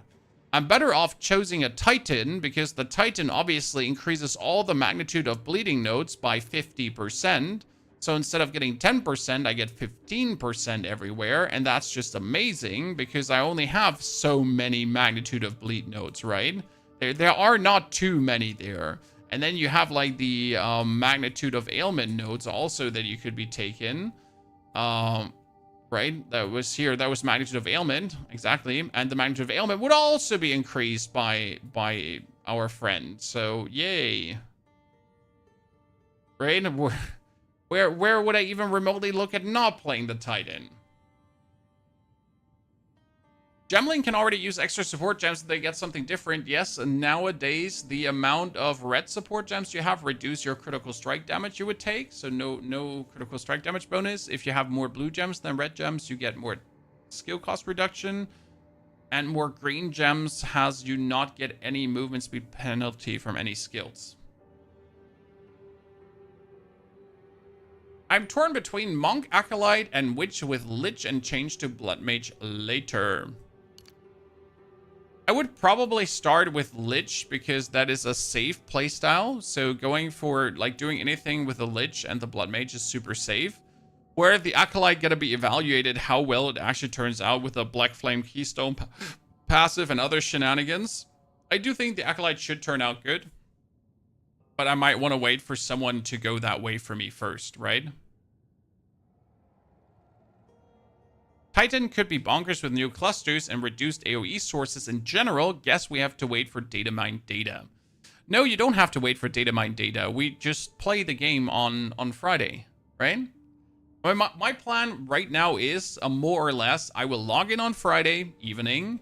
I will start with a Warrior, most likely. Then I will start with Titan, potentially swap over to Warbringer if needed. And we are going to focus on the fissure-related playstyle.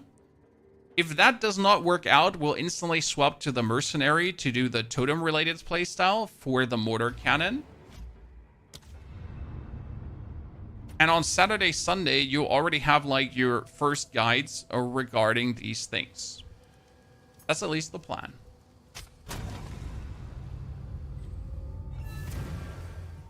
What would be an ideal crossbow for the Totem Tactician? That depends heavily on what skill we're going to end up using. Right? I mean, technically for grenade stuff, you always want to have a Bombard crossbow. Grenade skills have an additional projectile. Because does this count for the mortar crossbow too? Technically it should count for the mortar too, right?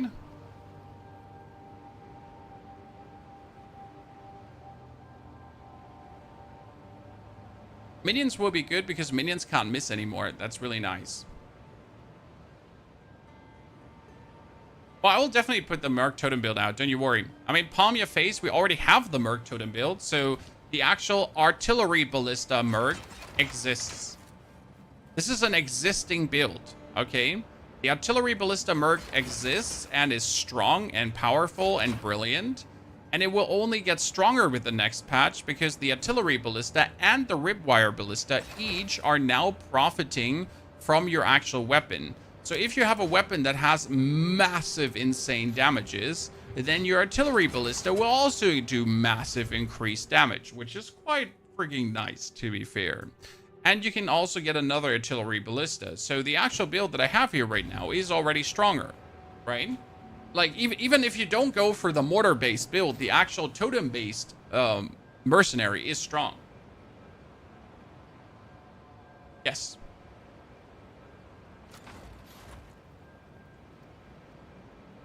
Hollow Palm with Monk is kind of bait. It's either going to be bait or great. Is that build on your channel? Yes. You can just enter a Ponyhof and artillery or Ponyhof or ballista, I think.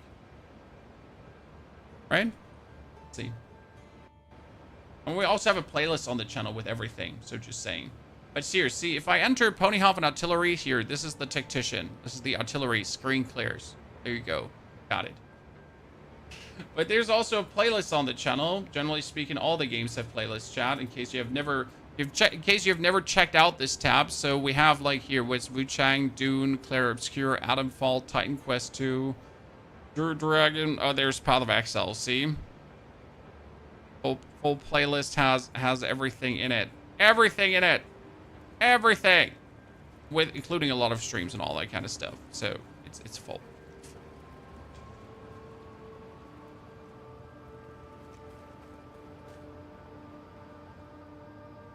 Minion Spectres will be something to learn throughout the patch. Exactly. There will be new monsters coming. There will be new things. And Spectres has always been so and so. I'll definitely play Minions down the line. But I have to admit that Path of Exile is one of the few ARPGs where Minions are not so exciting that I do want to play them 24/7. They were fun. I enjoyed them. It's not terrible. But the game has so much to offer that Minions are really just like an afterthought, right?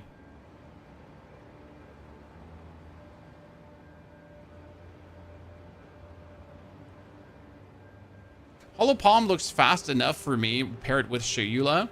It's either going to be absolutely great Charles, or it's going to be absolute shit. By the way, chat, in case you haven't seen all the changes to all the Ascendancies, we have a document created for you with everything wrapped up, and we've uploaded a video on the channel with all the changes, explained all the changes and what they mean, just if you missed that. And I'd say we're also going to be wrapping it up here. I think we did a lot of testing today with the Titan. Tomorrow, we will stream Path of Exile again, okay? And tomorrow, we're actually going to go through Act 1 to 3 another time, because we want to try out to play a bit with the Fissure already early in Act 2. So we're going to be playing around with Volcanic Fissure. We're going to play around with Shockwave Totems. I just want to do like another Shockwave Totem Bone Shatter leveling spree to see how that feels. And we'll also play a bit around with the Mercenary Tactician again. And we will try some Blood Mage shenanigans, but it's hard to pre-test that stuff. So tomorrow we're going to have some gameplay. We're going to answer more questions about the new patch you might have, okay? And I'll see you there. Until then, don't forget to watch the video. There's also a good video coming that's again wrapping together a lot of the changes that are coming with the next patch. I'm excited. I hope you're excited too. Don't forget to sub to find your way back, follow, and hopefully have a great, fantastic rest of your day.